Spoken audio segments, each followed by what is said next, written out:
Saudaraku, dimanapun kau berada, sebangsa dan setanah air, belum lama ini saya sebagai anak dari Bapak Pendeta Saifuddin Ibrahim, ya, beliau belum lama ini mengunggah video di YouTube, dan video tersebut berisi tentang mengajak kami untuk bertobat, ya, bertobat kepada menerima Yesus sebagai Tuhan dan Juru Selamat. Anakku, begitu kuatnya semangat bapakmu ini, abimu ini, untuk mengajak kamu untuk kembali menerima Dia sebagai Tuhan dan Juru Selamat.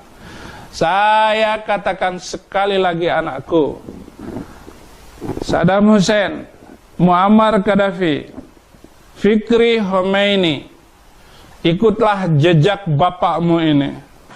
Saya benar-benar heran dengan abiku sebenarnya, dan juga ingin mempertanyakan sebenarnya mengapa mengajak kami untuk bertobat dan menyembah Yesus sebagai Tuhan dan Juru Selamat. Abiku sayang, untuk apa abi mengajak kami bertobat?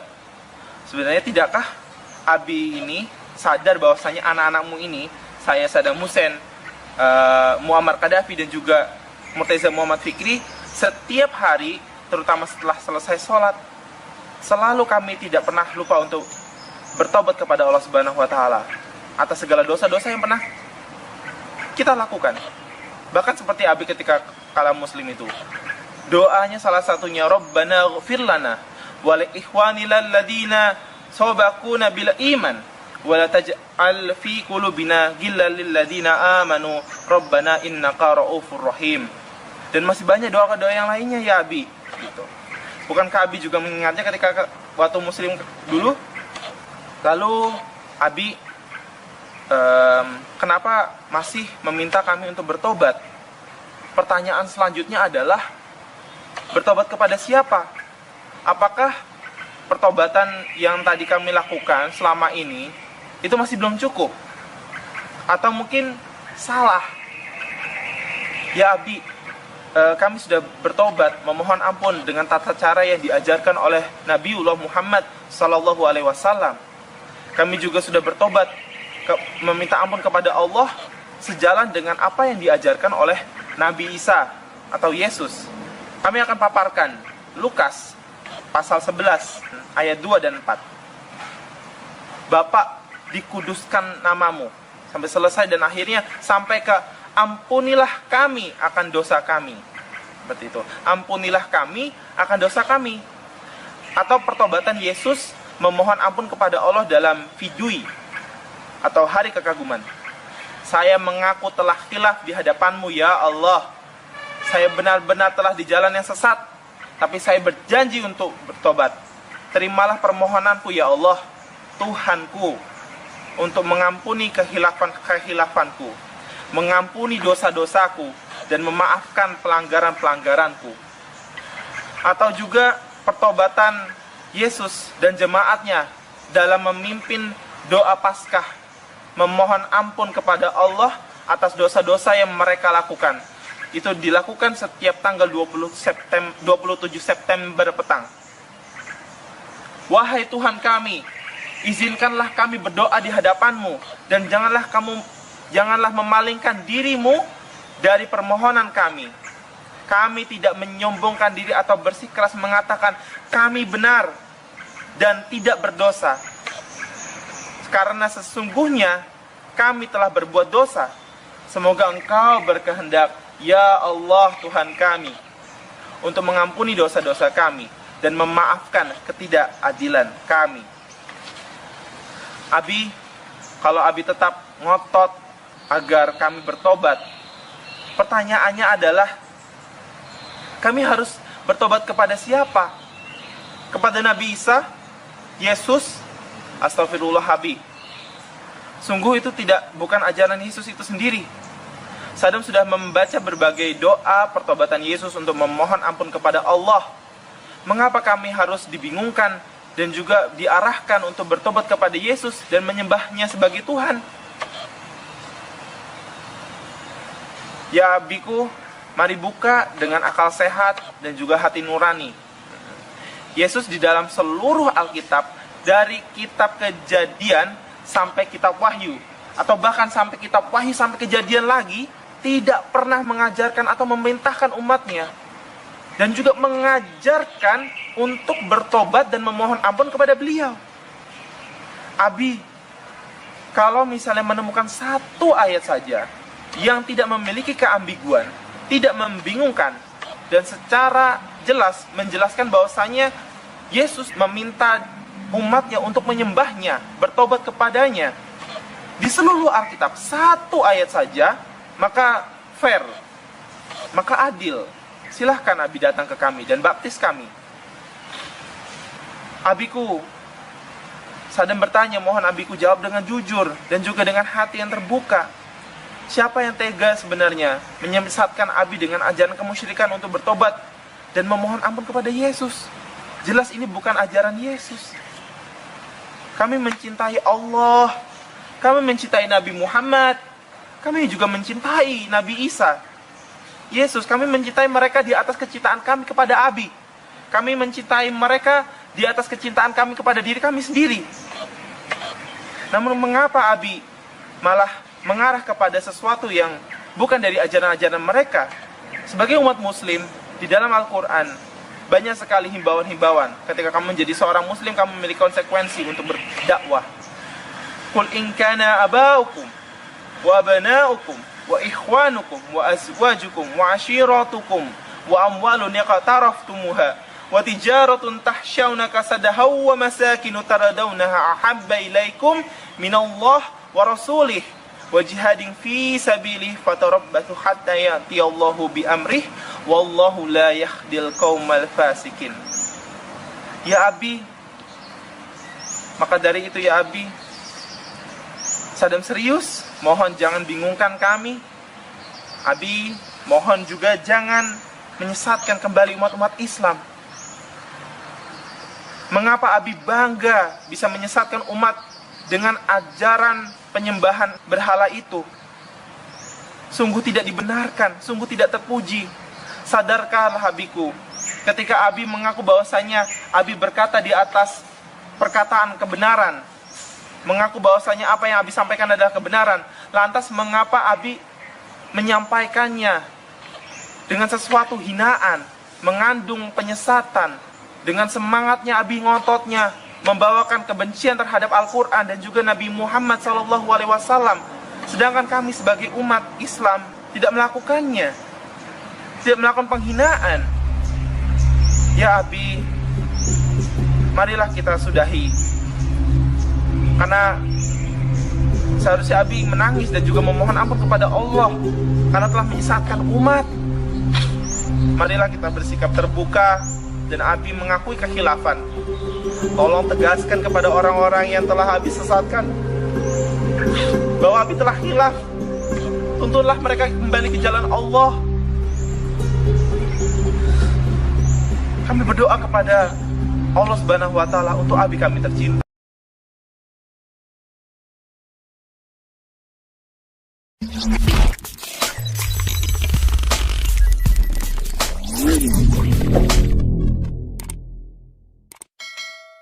Apa kabar teman-teman? Kita jumpa lagi ya. Sekarang di bagian 8a, kita akan buat 3 seri, 8a, b, dan c, di mana Yesus berkata, akulah Yodevave, atau akulah Hashem. Di video terakhir, kemarin ada yang bertanya, apakah Isa dan Yesus sama Erkaner di dalam Quran? Saya jawab, iya dan tidak, gitu ya. Karena yang dimaksudkan di dalam Quran jelas untuk Isa Al-Masih pasti adalah Yeshua HaMashiach, ya, atau Yesus Kristus, ya, karena sama-sama lahir dari perawan, sama-sama membuat mujizat, menerima kitab Injil katanya, ya. Dan kemudian juga masalah kematiannya disalib dan dibangkitkan, ya, kemudian diangkat ke surga. Walaupun ini masih merupakan perdebatan, tetapi yang dimaksud pastilah Yesus. Tetapi ketika kita melihat ternyata konsep Quran mengenai Yesus itu salah kaprah. Ya, jadi silsilahnya salah. Nah, kalau silsilahnya saja salah, tentu kita mempertanyakan otoritas Quran yang melawan sejarah bahwa Yesus disalib. Betul ya? Kalau Anda lihat dalam video saya sebelumnya, kita memberikan bukti sejarah kematian Yesus. Jadi, Mana yang akan Anda percayai, teman-teman? Yang berlawanan dengan sejarah atau yang sesuai dengan fakta sejarah? Itu intinya. Ya, jadi jawabannya apakah Isa sama dengan Yesus? Iya dan tidak, gitu loh teman-teman. Ya, jadi Anda harus terus belajar, teman-teman. Saya membuat video ini karena keprihatinan saya bahwa gereja itu tidak pernah memberikan edukasi. Gereja tidak pernah menyentuh bagian di mana ini loh ajaran Islam. Ini loh yang berbeda dengan Kristen, ini loh yang keliru. Nah, sehingga jangan disalahkan kalau nanti dari orang-orang Katolik, Kristen, dan sebagainya menjadi mualaf. Kenapa, teman-teman? Karena mereka nggak pernah dapat ini.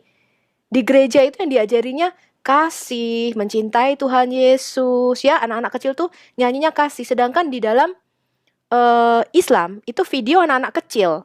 Itu sudah pakai pedang. Itu mereka bawa, bunuh kafir, bunuh kafir. Kenapa, teman-teman? Karena mereka sudah didoktrin dari kecil. Nah, bagian ini yang tidak mau disentuh oleh para pendeta dan gereja, ini yang saya buat videonya.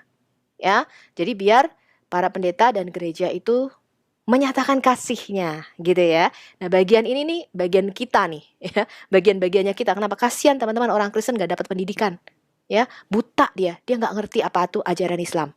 Oke, nah. Saya kembali menyentuh sedikit perbedaan istilah terminologi Allah ya di dalam Islam maupun Kristen. Islam itu mempunyai pandangan bahwa Allah itu adalah nama diri, Tuhan mereka. Jadi merujuk pada zat goib ya yang bernama pribadi Allah. Yaitu nama diri, nama pribadi. Jadi nggak ada dua Allah. Ya. Nah, Alkitab, kemarin kita belajar istilah Allah di dalam Alkitab itu adalah hakikat atau being. Ya, jadi malaikat-malaikat itu disebut Elohim, disebut Allah, karena dia punya otoritas tertentu di dalam dimensi roh. Roh-roh jahat atau demons itu disebut Elohim. Ya, itu roh-roh teritorial yang menguasai bangsa-bangsa, ya, atau daerah tertentu. Itu dia mempunyai yang Yesus katakan orang kuat di situ. Ya, ada roh orang kuatnya di situ. Itu roh teritorial. Itu Elohim, itu Allah. Ya, orang-orang kudus di dalam sidang ilahi, kita ini disebut Allah, kata Yesus, karena kita mempunyai otoritas tertentu. Gitu ya teman-teman. Nah, apa itu hakikat? Contohnya hakikat saya adalah manusia. Nah, kalau saya membuat pernyataan Abdul adalah manusia, benar apa salah? Benar ya. Ahmad adalah manusia, benar apa salah? Benar dong. Tapi kan Abdul bukan Ahmad. Ahmad juga pribadi yang berbeda dengan Abdul. Nah, jadi orang Kristen membuat pernyataan Bapa adalah Allah atau ilahi, Elohim, benar.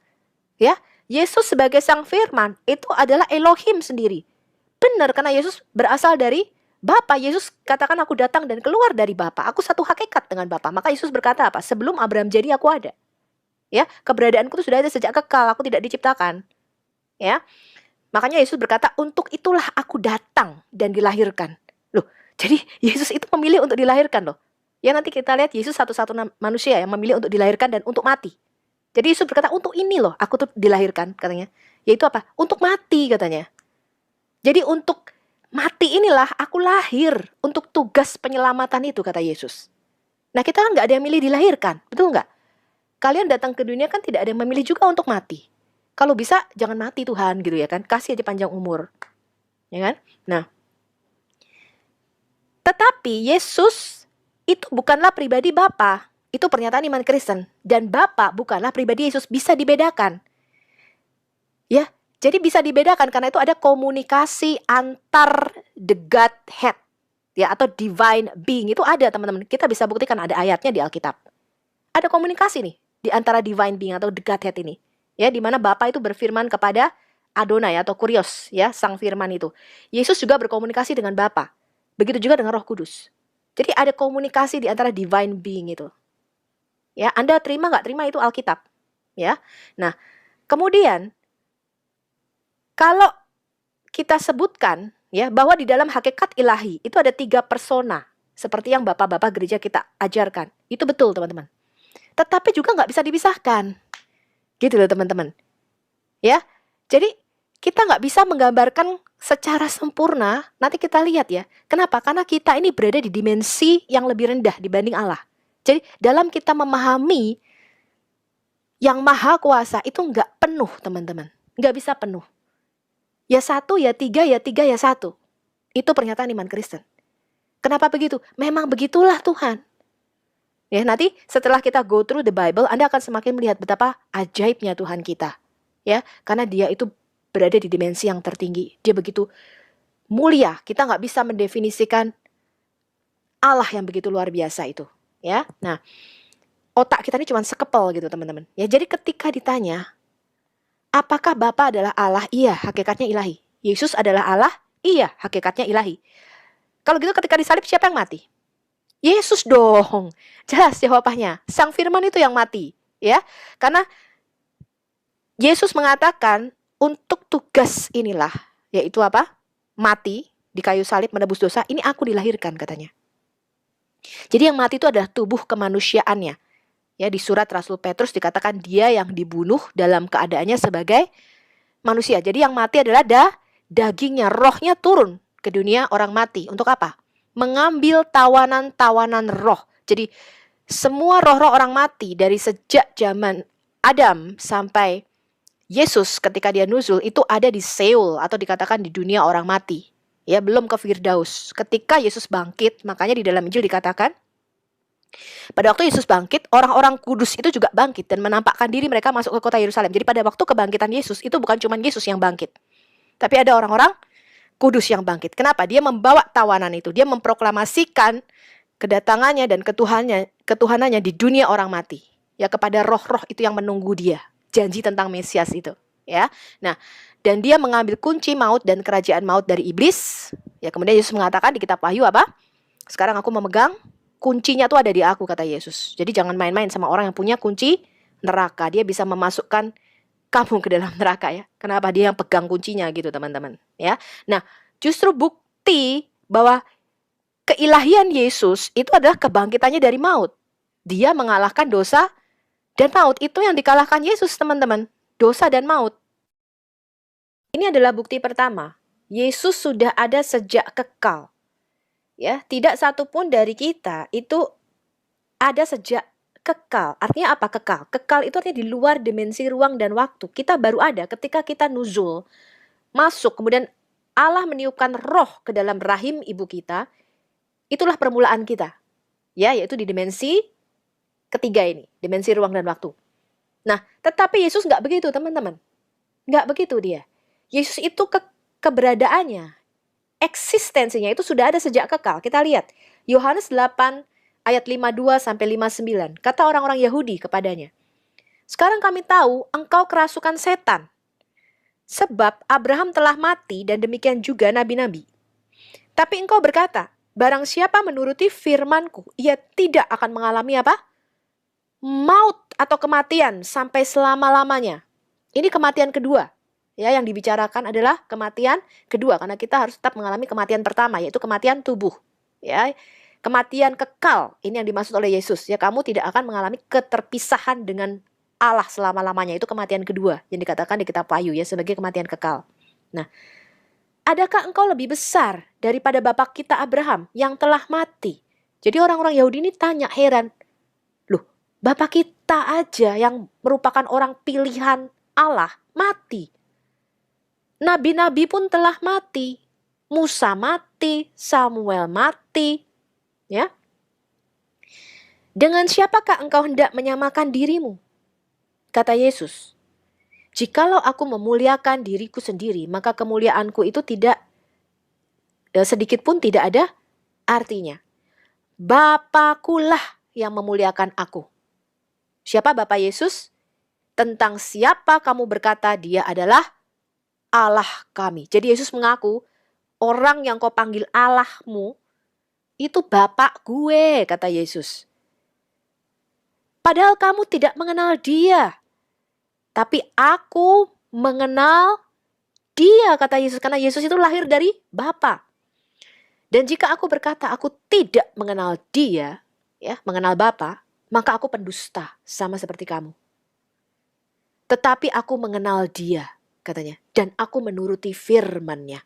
Wow. Berarti Bapa punya firman, Yesus punya firman. Ya. Nah, ini the Godhead. Ini divine being. Makanya, kalau Anda lihat teman-teman di dalam Alkitab, semua nabi-nabi itu berkata apa? Demikianlah firman Tuhan. Atau beginilah firman Tuhan yang disampaikan kepadaku. Tapi Yesus nggak pernah ngomong gitu. Kenapa? Karena dia punya firman dari dirinya sendiri. Yesus berkata apa? Kamu telah mendengar firman, tetapi aku berkata kepadamu. Jadi Yesus punya otoritas di atas firman. Karena dialah sang firman. Yesus nggak pernah ngomong, demikianlah firman Tuhan. Ya, atau beginilah disampaikannya firman Tuhan. Nggak pernah. Makanya itu bedanya omongan Yesus dengan nabi-nabi lain. Ya, jadi kalau nabi-nabi lain itu selalu bicara aminnya di belakang, kalau Yesus aminnya di depan. Jadi Yesus kalau ngomong selalu dimulai dengan amin, gitu ya. Aku berkata kepadamu, atau amin, amin, yaitu artinya ada dua saksi di situ, yaitu Sang Firman dan Roh Kudus di situ. Jadi kalau Yesus berkata amin, amin, itu berarti perkataannya sangat-sangat kuat, ya teman-teman ya. Yang diterjemahkan di dalam Alkitab kita sebagai sesungguhnya, ya aku berkata kepadamu. Ya, itu kata amin itu diterjemahkan sebagai sesungguhnya di dalam bahasa Indonesia. Yesus berkata demikian. Abraham bapamu bersukacita bahwa ia akan melihat hariku. Jadi Abraham itu ketika melihat Yesus di Kejadian 22 di gunung Moriah itu teman-teman. Ketika dia mau mengorbankan Ishak. Abraham tuh bersukacita karena apa? Dia tahu harinya Tuhan, harinya Sang Mesias sebagai anak korban tebusan itu. Ya bukan melihat Mesias, tapi melihat harinya. Yaitu hari di mana Mesias akan menjadi korban tebusan. Dan ia telah melihatnya. Dan ia bersukacita.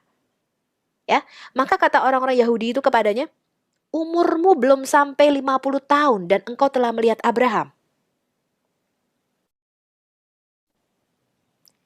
Nah, jadi teman-teman, sekalipun orang Yahudi tadi mendengar Yesus berkata-kata secara langsung, tapi salah menanggapi. Yesus nggak pernah ngomong bahwa Yesus melihat Abraham, enggak. Yesus berkata, Abraham itu melihat yomku, hariku. Hari apa ini yang dimaksud Yesus? Hari di mana nanti Yesus akan jadi pengganti sebagai korban tebusan besar itu. Ya, yang di kitab Quran itu adalah kitab Surah 37 ayat 107, ya, the great sacrifice. Ya, atau korban sembelihan besar. Itu harinya Yesus di Gunung Moriah. Ya. Kemudian antara Abraham dan Yesus itu kan jarak waktunya 2000 tahun, ya kan? Yesus berkata kepada mereka demikian. Aku berkata kepadamu. Ya, jadi Yesus itu tidak pernah ngomong demikianlah firman Tuhan atau firman Tuhan datang kepadaku, enggak. Dia langsung berkata dari otoritasnya sendiri. Aku berkata kepadamu, kata Yesus. Sesungguhnya, ini amin. Ya, bahasa aslinya itu, aku berkata kepadamu, amin, amin. Sebelum Abraham jadi, aku telah ada. Ego, eimi. Ya, ini nama Tuhan yang kemarin kita belajar di mana? Di kitab Keluaran 3 ayat 14. Ehyeh, Asher, Ehyeh. Akulah aku, kata Yesus. Ya, lalu lihat reaksi orang Yahudi. Mereka mengambil batu untuk melempari Yesus. Tetapi Yesus menghilang dan meninggalkan bait Allah. Kenapa? Karena orang Yahudi tahu.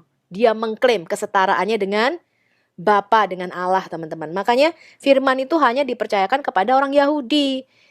Kenapa? Karena orang Yahudi yang punya kitab. Mereka tahu apa yang Yesus omongkan. Jadi nggak jaka sembung bawa golok gitu, teman-teman. Kagak nyambung. Ya, kalau Yesus ngomong ini kepada bangsa lainnya tidak mempunyai kitab-kitab perjanjian lama, nggak nyambung. Mereka nggak ngerti apa yang Yesus omongkan. Tapi karena ini ngomong sama orang Yahudi, ahli Taurat, orang Farisi, mereka tuh ngerti apa yang diklaim oleh Yesus, teman-teman. Ya, jadi Yesus tuh mengklaim dia itu nabi yang dijanjikan oleh Musa, yaitu apa? Yang mengenal Allah muka dengan muka seperti Musa. Yesus berkata Abraham telah melihat yomnya atau harinya. Bukan melihat Yesus, melihat hari. Hari apa itu? Hari di mana Yesus akan menjadi anak domba yang dikorbankan itu. Yaitu di mana? Di Kejadian 22. Nah, dengan demikian, ego eimi itu menunjuk kepada siapa? Tuhannya Abraham yang menyediakan anak domba itu. Dan pada keberadaan Yesus dari sejak kekal. Yesus mengklaim dia lebih besar daripada Abraham dan dari para nabi yang mati. Sebab Yesus mengklaim dialah yang memberikan hidup kekal. Nah, tadi kita lihat ya, banyak orang salah menafsirkan, mengatakan bahwa Abraham melihat Yesus itu ketika Yod-Heh-Vav-Heh atau Hashem itu kan datang bersama dua orang malaikatnya sebelum ke Sodom dan Gomora ya, duduk makan. Bukan itu yang dimaksud Yesus. Yang dimaksud Yesus adalah Abraham itu melihat yomku, hariku katanya. Ya kalau Abraham mengenal Yotevave itu nggak heran ya. Dia sudah sering berkomunikasi, Abraham sudah sering datang. Pastilah dia tahu itu Yotevave ya, atau Hashem sendiri yang datang. Tetapi yang dikatakan Yesus adalah dia melihat hariku. Hari di mana Yesus akan dipersembahkan sebagai anak domba itu. Nah sekarang kita lihat itu, apa korban sembelian besar yang selalu dirayakan sebagai apa? Idul Adha, ya, atau Idul Kurban. Quran surah As-Saffat, ya As-Saffat ini barisan-barisan, ya, 37 ayat 107, ya teman-teman ya. Apa ini teman-teman? Surat As-Saffat ini teman-teman. وَفَدَيْنَاهُ بِذِبْحٍ عَظِيمٍ. Nah, udah dengar kan tadi? Dan kami tebus anak itu dengan seekor ya, satu ya berarti ya, sembelihan yang besar. Apa itu? Kambing jantan. Ya, seekor sembelihan yang besar ini bukan dinosaurus teman-teman. Bukan binatangnya bukan gede atau gajah gitu ya. Bukan. Yang dikorbankan Allah di situ, Allah mengirim pengganti Ishak. Itu bukan seekor gajah. Maksudnya yang gede gitu binatangnya, enggak. Tetapi apa? Maknanya teman-teman. Anda harus tanya nih, kenapa Allah itu mengatakan Ishak itu ditebus dengan apa? Korban sembelihan besar. Kenapa Allah kok menebus dirinya sendiri? Berarti kan Allah yang menyediakan anak domba itu, kambing jantan itu. Untuk siapa? Untuk dirinya sendiri dong. Berarti Allah yang menyediakan kambing domba itu untuk siapa? Dirinya sendiri untuk nebus Ishak. Sehingga Ishak tidak jadi mati. Ini apa? Ini simbol teman-teman. Ya ini simbol. Makanya Anda merayakan Idul Adha atau Idul Kurban. Tapi maknanya tuh nggak ngerti. Maknanya malah nanti kalau naik ke surga, kalau sembelihannya kambing, kita naiknya kambing. Kalau sembelihannya sapi, berarti kita naiknya sapi. Bukan itu teman-teman maknanya. Ya, tetapi di gunung yang sama, ya Allah akan mengorbankan apa? Anaknya yang tunggal. Sama seperti Allah berkata, Abraham, kamu korbankan anakmu yang tunggal. Maka aku akan berikan anak tunggalku sebagai korban penebus, sebagai ganti. Itu maknanya teman-teman. Kita lihat tadi ya, makna daripada Idul Adha. Ya, itu bukanlah nanti kalau ke surga, kita kalau korban sembelihannya kambing, kita naiknya kambing. Kalau sapi, kita naiknya sapi. Bukan itu teman-teman. Kita lihat dulu ini, di Lukas 24, ayat 13-34. Ini adalah dua orang murid Yesus berjalan ke Emmaus. Jadi mereka tuh dari Yerusalem, mereka berdua tuh jalan ke Emmaus. Ini pada hari Yesus bangkit, ya. Jadi pada hari Minggu nih. Nah, dua orang ini lagi ngomong-ngomong mengenai apa yang terjadi.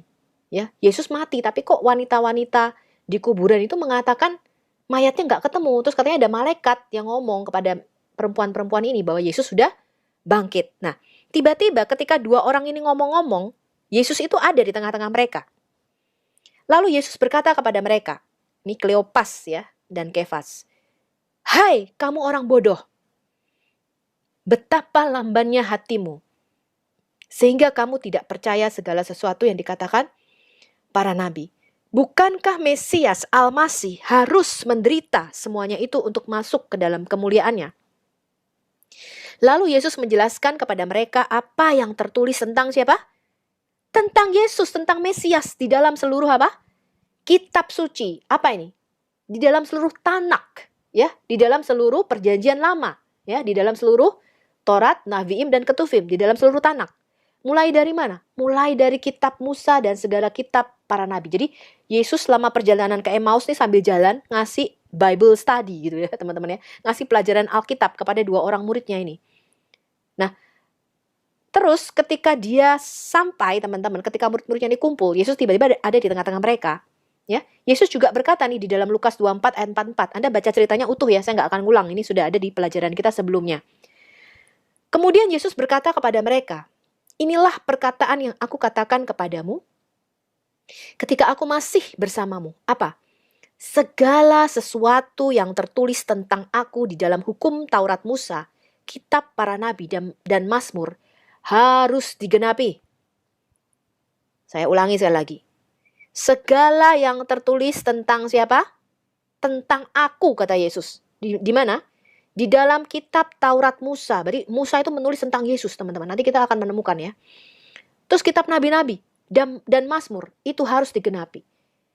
Lalu Yesus membuka pikiran mereka sehingga mereka mengerti kitab suci. Ini saya suka banget nih. Ya, sebab kalau Yesus tidak membuka pikiran kita, teman-teman, itu bulat terus di sini tuh. Ya, makanya baca kitab suci nggak ngerti-ngerti. Jadi umi, kitab itu tertutup. Yaitu namanya umi, teman-teman. Tidak tahu membaca Alkitab. Kata Yesus kepada mereka, ada tertulis demikian. Mesias harus menderita dan bangkit dari antara orang mati pada hari ketiga. Dan lagi, dalam namanya, berita tentang apa? Pertobatan dan pengampunan dosa harus disampaikan kepada segala bangsa, mulai dari Yerusalem. Kamu adalah saksi dari semuanya ini. Ya. Nah, jadi dalam setiap lembar dalam kitab suci, kita harus menemukan pribadi Yesus. 2 Korintus 3 ayat 14 sampai 18. Tetapi pikiran mereka telah menjadi tumpul. Ini Paulus ngomong apa nih? Ini ngomong ahli-ahli Taurat dan orang Farisi yang ngerti kitab Taurat, ya. Orang-orang ya Yahudi. Pikiran mereka tumpul sebab sampai pada hari ini selubung itu masih tetap menyelubungi mereka. Jika mereka membaca kitab Tanak, perjanjian lama, yaitu Taurat, kitab nabi-nabi dan Mazmur. Membaca perjanjian lama itu tanpa disingkapkan. Karena hanya Kristus saja yang dapat menyingkapkannya. Ya, jadi sebenarnya orang Yahudi itu percaya ketika Mesias datang, itu dia akan memberitahukan arti setiap huruf di dalam kitab Taurat. Bahkan jarak antara huruf itu akan dikasih tahu. Jadi hanya Mesias yang dapat menafsirkan dengan tepat apa yang ada di kitab Taurat. Itu mereka percaya. Tapi mereka menolak Yesus, teman-teman. Makanya mereka terselubung. Mereka mikir, kenapa ya Tuhan kok suruh mengorbankan manusia? Itu sampai sekarang mereka nggak ngerti-ngerti itu. Kenapa Tuhan menyuruh Abraham mengorbankan Ishak? Ishak kan manusia ya, bukan binatang ya. Itu sampai sekarang mereka nggak ngerti. Padahal Tuhan melarang pengorbanan kepada manusia. Kenapa? Karena mereka tidak punya perjanjian baru. Ya, kemarin kita belajar bahwa perjanjian lama itu adalah perjanjian baru yang dikunci ya, atau dimeteraikan atau disembunyikan. Perjanjian baru adalah perjanjian lama yang dibukakan. Makanya perjanjian baru itu menafsirkan perjanjian lama. Ini loh artinya gitu ya teman-teman ya. Nah itu, makanya kitab kita tuh lengkap, ya kan. Bahkan sampai pada hari ini, setiap kali mereka membaca kitab Musa, ada selubung yang menutupi hati mereka.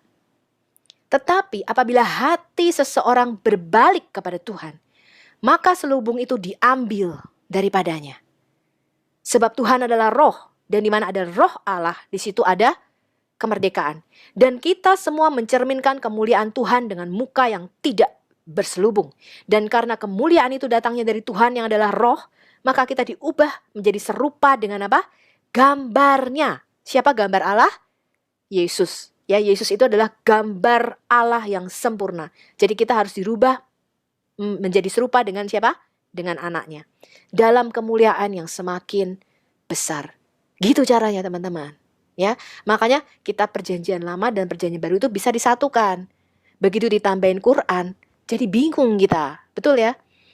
Saya membaca, saya melihat YouTube, Pak Yahya Waloni katanya. Kalau saya baca Alkitab ini saya bisa jadi gila katanya. Benar nggak teman-teman pernyataan itu? Kok saya menemukan sebaliknya ya teman-teman ya. Ketika saya baca Quran saya malah jadi gila. Kenapa? Katanya ini merujuk pada Yesus. Kemarin kita lihat ya. Tetapi ternyata Yesus yang dimaksud adalah Yesus keponakannya Musa dan Harun. Ini kan membuat saya jadi gila teman-teman. Ya, jadi bukannya saya jadi waras, malah saya jadi bingung gitu loh. Ya kan? Nah ini adalah akedah Yitzhak. Ya, ini adalah peristiwa akedah Yitzhak. Ini sangat terkenal. Ya, orang Yahudi kalau menyebut kejadian 22 ini adalah akedah Yitzhak atau pengikatan Ishak. Ya. Setelah semuanya itu Allah mencoba Abraham. Ia berfirman kepadanya, Abraham. Lalu sautnya, Hineni. Ini aku. Firmannya, ambillah anakmu yang tunggal, Yahid. Nah ini orang Muslim protes terus teman-teman. Ini pasti diganti ini kata-katanya sama orang Yahudi. Karena waktu itu kan Ismail ada anaknya yang lain. Kenapa kok di situ dikatakan anakmu yang tunggal? Ya karena mereka nggak punya kitab perjanjian baru teman-teman. Ya, karena di sini Tuhan mau ngomong. Ini yang namanya perjanjian darah. Ya nanti kita lihat. Makanya kalau nggak orang Yahudi nggak ngerti teman-teman. Ya, bangsa Semitik itu punya satu yang namanya perikatan perjanjian darah. Dimana ketika mereka membuat perjanjian darah ini, kamu kasih anakmu, aku kasih anakku. Propertimu tak lindungi, propertiku akan kamu lindungi. Itu namanya ikatan perjanjian darah. Kalau ada yang bunuh kamu, aku akan balas dendam. Kalau ada yang bunuh aku, kamu yang harus balas dendam. Itu yang namanya diangkat menjadi saudara. Yaitu kita lihat nanti di Kejadian 15 ketika Tuhan dan Abraham itu melakukan perjanjian darah. Ya. Nah, pergilah ke tanah Moria. Jadi ya, ambil anakmu yang tunggal yang engkau kasihi, yakni siapa? Ishak. Jelas ini Ishak.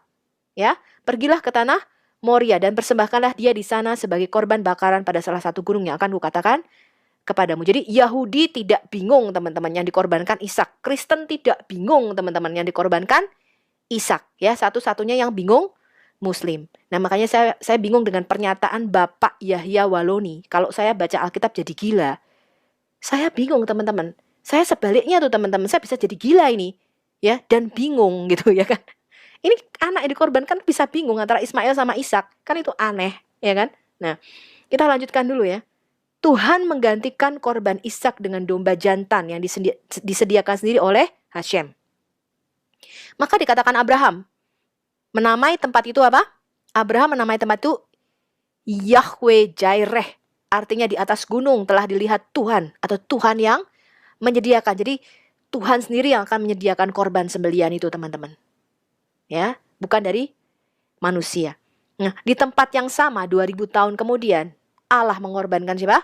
Anaknya yang tunggal sebagai korban penebus yang besar tadi, ya, the great sacrifice atau korban sembelihan besar. Makanya Yohanes Pembaptis berkata kepada Yesus, lihat itulah anak domba Allah yang menebus dosa dunia. Jadi Yesuslah sang anak domba itu. Ya, tidak jauh dari tempat itulah Salomo membangun bait suci di Yerusalem. Ini kemarin kita sudah belajar ya. Ya, ini kemarin saya sudah tunjukkan ini topologi dari Gunung Moriah. Jadi puncaknya adalah di Akedah. Ya, atau di Golgota yang sekarang disebut Golgota ya. Itu di bawahnya adalah the threshing floor of Aruna, tempat bait suci yang sekarang ya, tinggal reruntuhannya. Dan di bawahnya adalah kota Yerusalem yang disebut kota Daud ya teman-teman ya. Di puncak itulah ya, di Akedah itulah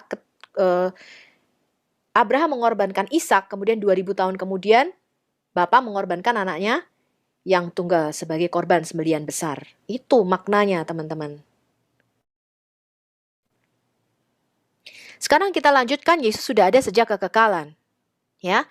Ini sesuai dengan nubuatan Mika 5 ayat 2. Ya, Nabi Mika Yah ini harusnya. Ya, kalau Mika itu kan siapa seperti. Kalau cuma sampai Mika jadi bingung siapa seperti siapa gitu kan. Mika Yah, ya, siapa seperti Yah.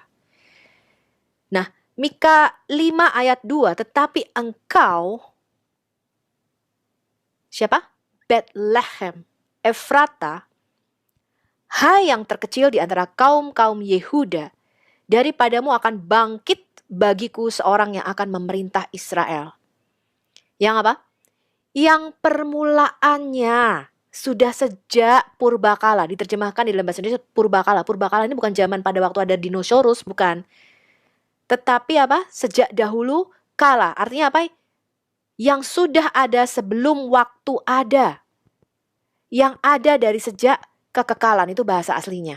Ya, kok diterjemahkan bahasa Indonesia ini agak bingung ya teman-teman. Purbakala ini kan kalau kita mikir kan zaman manusia gua-gua gitu ya, bukan ya teman-teman ya. Maksudnya sebelum waktu ada, itu dia sudah ada. Sejak kekal. Ya, jadi kekal itu artinya di luar dimensi ruang dan waktu. Ya. Ini adalah nubuatan tentang kelahiran Mesias, yaitu di Migdal Eder di Bethlehem, ya. Migdal Eder itu adalah menara kawanan domba yang dibangun Yakub untuk mengenang Rahel, ya. Disitulah dilahirkan Mesias, ya, sesuai dengan nubuatan Nabi Mika Nabi Mika pasal 4, ya. Kemudian kita melihat lagi nih. Sesuai dengan nubuatan Nabi Yesaya 9 ayat 6. Mengatakan demikian.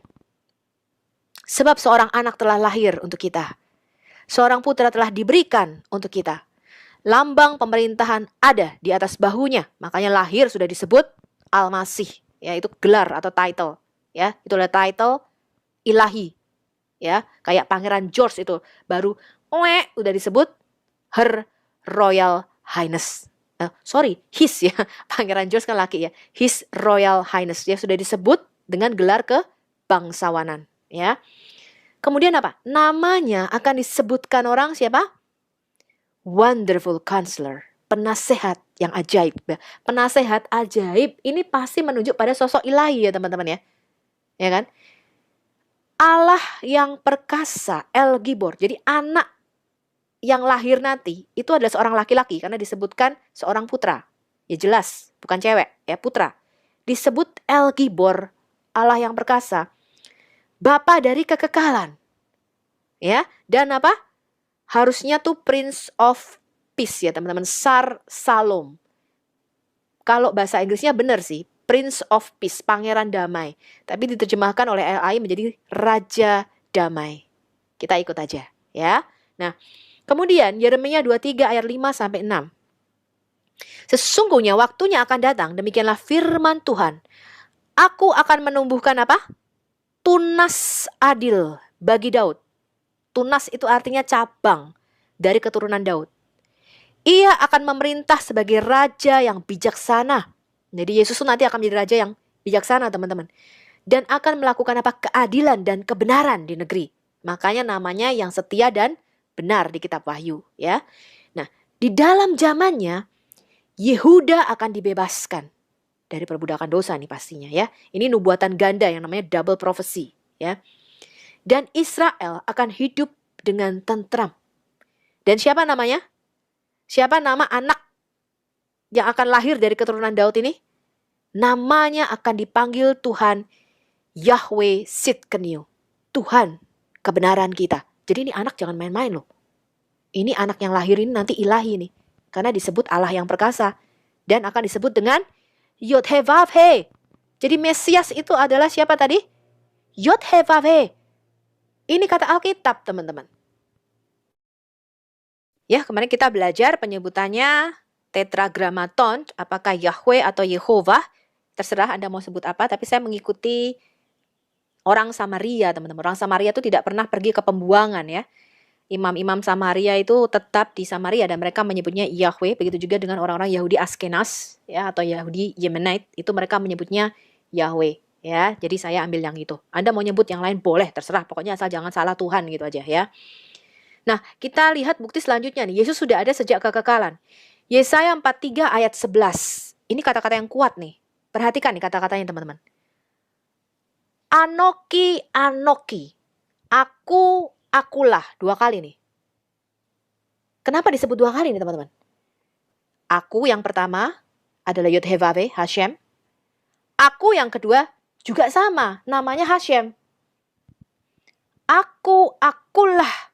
Yod-Heh-Vav-Heh. Ada 2 nih teman-teman. Ya, dan tidak ada juru selamat selain daripada aku. Jadi tidak ada juru selamat selain Yod-Heh-Vav-Heh. Ya. Zakaria 12 ayat 10. Aku akan mencurahkan roh pengasihan dan roh permohonan atas keluarga Daud dan atas penduduk Yerusalem. Dan mereka akan memandang kepada siapa? Kepadaku. Jadi terjemahan LAI bahasa Indonesia kepadanya itu kurang tepat. Ya, yang benar kepada aku. Ya, bukan kepadanya.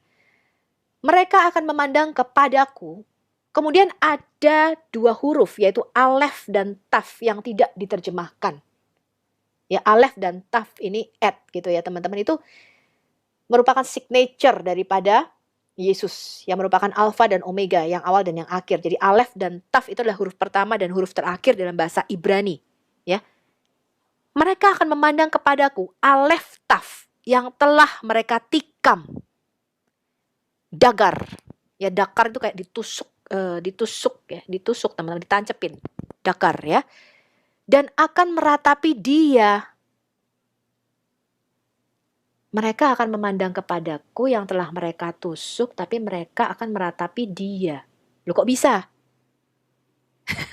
Ya, nah seperti seorang meratapi anak tunggalnya dan akan menangisi dia dengan pedih seperti orang menangisi anak sulung. Jadi alef dan taf ini huruf pertama dan huruf terakhir tadi saya katakan tidak bisa diterjemahkan di dalam ayat ini. Kalau Anda lihat Zakaria 12 ayat 10 di dalam Alkitab LAI itu tidak bisa diterjemahkan ya. Kemudian Wahyu 1 ayat 8, siapa sih alef taf ini? Yesus berkata, aku adalah alfa dan omega atau alef dan taf. Firman Tuhan Allah yang ada, yang sudah ada, dan yang akan datang. Pantokrator yang maha kuasa atau pemegang kekuasaan. Ya, dia mengatakan aku ini pantokrator, pemegang kekuasaan. Ya, Gusti Yesus itu loh, teman-teman, ya. Yohanes 19 ayat 37, dan ada pula nas yang mengatakan, mereka akan memandang kepada dia yang telah mereka tusuk, telah mereka tikam. Jadi kematiannya itu sudah dinubuatkan dengan cara ditikam. Ditikam mana? Tangan dan kakinya. Mazmur 22 mengatakan mereka menikam, menusuk aku, tangan dan kakiku. Jadi kematiannya dengan cara disalib. Padahal pada waktu Daud menulis Mazmur 22, mereka akan menusuk tangan dan kakiku. Pada waktu itu hukuman salib belum dikenal. Yang ada hukuman rajam. Ya, jadi 750 tahun sebelum hukuman salib itu ada, Daud sudah menulis. Nanti Mesias itu matinya dengan ditusuk tangan dan kakinya. Nanti kita melihat hal yang dahsyat di Mazmur 22. Ini adalah kesaksian Yohanes Pembaptis. Di Matius 3 ayat 11. Aku membaptis kamu dengan air sebagai apa? Tanda pertobatan. Jadi baptisan air itu sebagai tanda kita bertobat, manusia lama kita mati, kemudian kita dibangkitkan menjadi manusia baru. Itu tandanya, ya. Tetapi dia yang datang kemudian daripadaku lebih berkuasa daripadaku. Membungkuk dan membuka tali kasutnya aku tidak layak. Dia akan membaptis dengan apa? Roh Kudus dan dengan api. Jadi Yesus itu membaptis kita dengan Roh Kudus. Makanya Yesus berkata setelah kebangkitannya, kamu tunggu di Yerusalem. Nanti Roh Kudus akan diutus Bapa. Ya, di dalam namaku katanya. Maka kepenuhanlah 120 orang murid-murid itu di loteng Yerusalem. Anda harus mencapai pada baptisan yang kedua dan ketiga, yaitu baptisan Roh Kudus. Ketika Anda sudah menerima baptisan Roh Kudus, yaitu dengan berbahasa roh, maka Anda kemudian harus menuju kepada baptisan yang ketiga, yaitu the fire, baptisan api. Ya, teman-teman, di mana Anda berapi-api memberitakan Injil Yesus dengan tanda-tanda dan kuasa, ya. Nah, itu. Jadi ada 3 baptisan, baptisan air, baptisan Roh Kudus, kemudian baptisan api. Alat penampi sudah di tangannya. Ia akan membersihkan tempat pengirikannya dan mengumpulkan gandumnya ke dalam lumbung. Tapi debu jerami itu akan dibakarnya dalam api yang tidak terpadamkan. Ini sekali lagi Yohanes Pembaptis mengatakan bahwa Sang Mesias itu yang akan datang setelah aku, dia itu berhak memasukkan orang baik itu ke dalam surga, ya, gandum itu dimasukkan ke dalam lumbung, atau dia berhak memasukkan apa? Kamu ke dalam neraka loh. Ya, kalau kamu tuh cuma debu jerami, nggak ada gunanya, kamu dibakar di dalam api yang tidak terpadamkan. Ya, itu dia yang punya kuasa, ya. Kesaksian lagi nih Yohanes Pembaptis. Yohanes Pembaptis memberi kesaksian tentang Yesus dan berseru katanya, inilah dia. Ya, dia nunjuk pada sepupunya sendiri nih, adik sepupunya. Inilah dia yang kumaksud ketika aku berkata kepadamu. Kemudian daripadaku akan datang dia yang telah mendahului aku, sebab dia telah ada sebelum aku. Jadi Yohanes Pembaptis mengatakan apa? Nanti akan datang orang sesudah aku, tetapi dia itu sudah mendahului aku, sebab dia itu sudah ada sebelum aku ada. Jadi Yesus itu sebelum Abraham jadi, dia sudah ada. Sebelum Yohanes Pembaptis jadi, dia sudah ada. Ya. Kemudian di Yohanes 1 ayat 29-30 sama. Pada keesokan harinya, ya, Yohanes Pembaptis melihat Yesus datang kepadanya dan berkata, ya, lihat anak domba Allah yang menghapus dosa dunia. Ya, jadi Yohanes Pembaptis itu menunjuk adik sepupunya. Ini loh, anak domba Allah yang menghapus dosa dunia. Ya, nanti dia bakal disembelih katanya. Ya, dialah yang ku maksud ketika aku katakan kemudian daripadaku akan datang seorang yang telah mendahului aku, sebab dia telah ada sebelum aku. Salah satu nama Allah itu adalah As-Somad. Ya, ini bukan Abdul Somad ya. Artinya yang esa, yang kekal, tidak terpengaruh dan tidak berubah. Ya, dia yang dapat memuaskan setiap kebutuhan dengan cara yang dia tahu adalah yang terbaik. Wow, ini ada tadi apa nih namanya teman-teman? Yahweh Jireh ya. The Lord is my provider. Dia yang menyediakan segala kebutuhan kita. Dia adalah pribadi yang tidak bergantung pada ciptaannya. Ya, dia tidak bergantung pada apapun. Sudah ada sejak kekal. Salah satu nama Allah adalah Al-Awal dan Al-Akhir.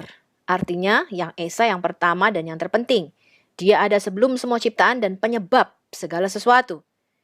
Yang esa, yang terakhir. Dia akan tetap ada setelah ciptaan binasa.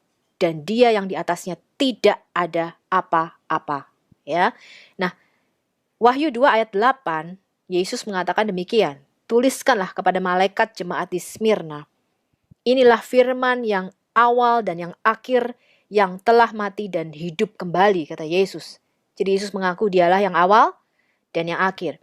Wahyu 22 ayat 13, kata Yesus, Aku adalah Alfa dan Omega, yang pertama dan yang terkemudian, yang awal dan yang akhir. Yesaya 41 ayat 4, ini kita perjanjian lama ya. Siapakah yang melakukan dan mengerjakan semuanya itu? Dia yang dari dahulu memanggil bangkit keturunan-keturunan. Aku, Yod-Heh-Vav-He, Hashem, ya. Aku Yahweh yang terdahulu. Dan bagi mereka yang terkemudian, aku tetap dia juga. Ya, jadi Hashem berkata, aku yang pertama dan terakhir. Yesus mengatakan, aku yang pertama dan terakhir. Allah mengatakan dia yang pertama dan terakhir. Jadi apa kesimpulannya?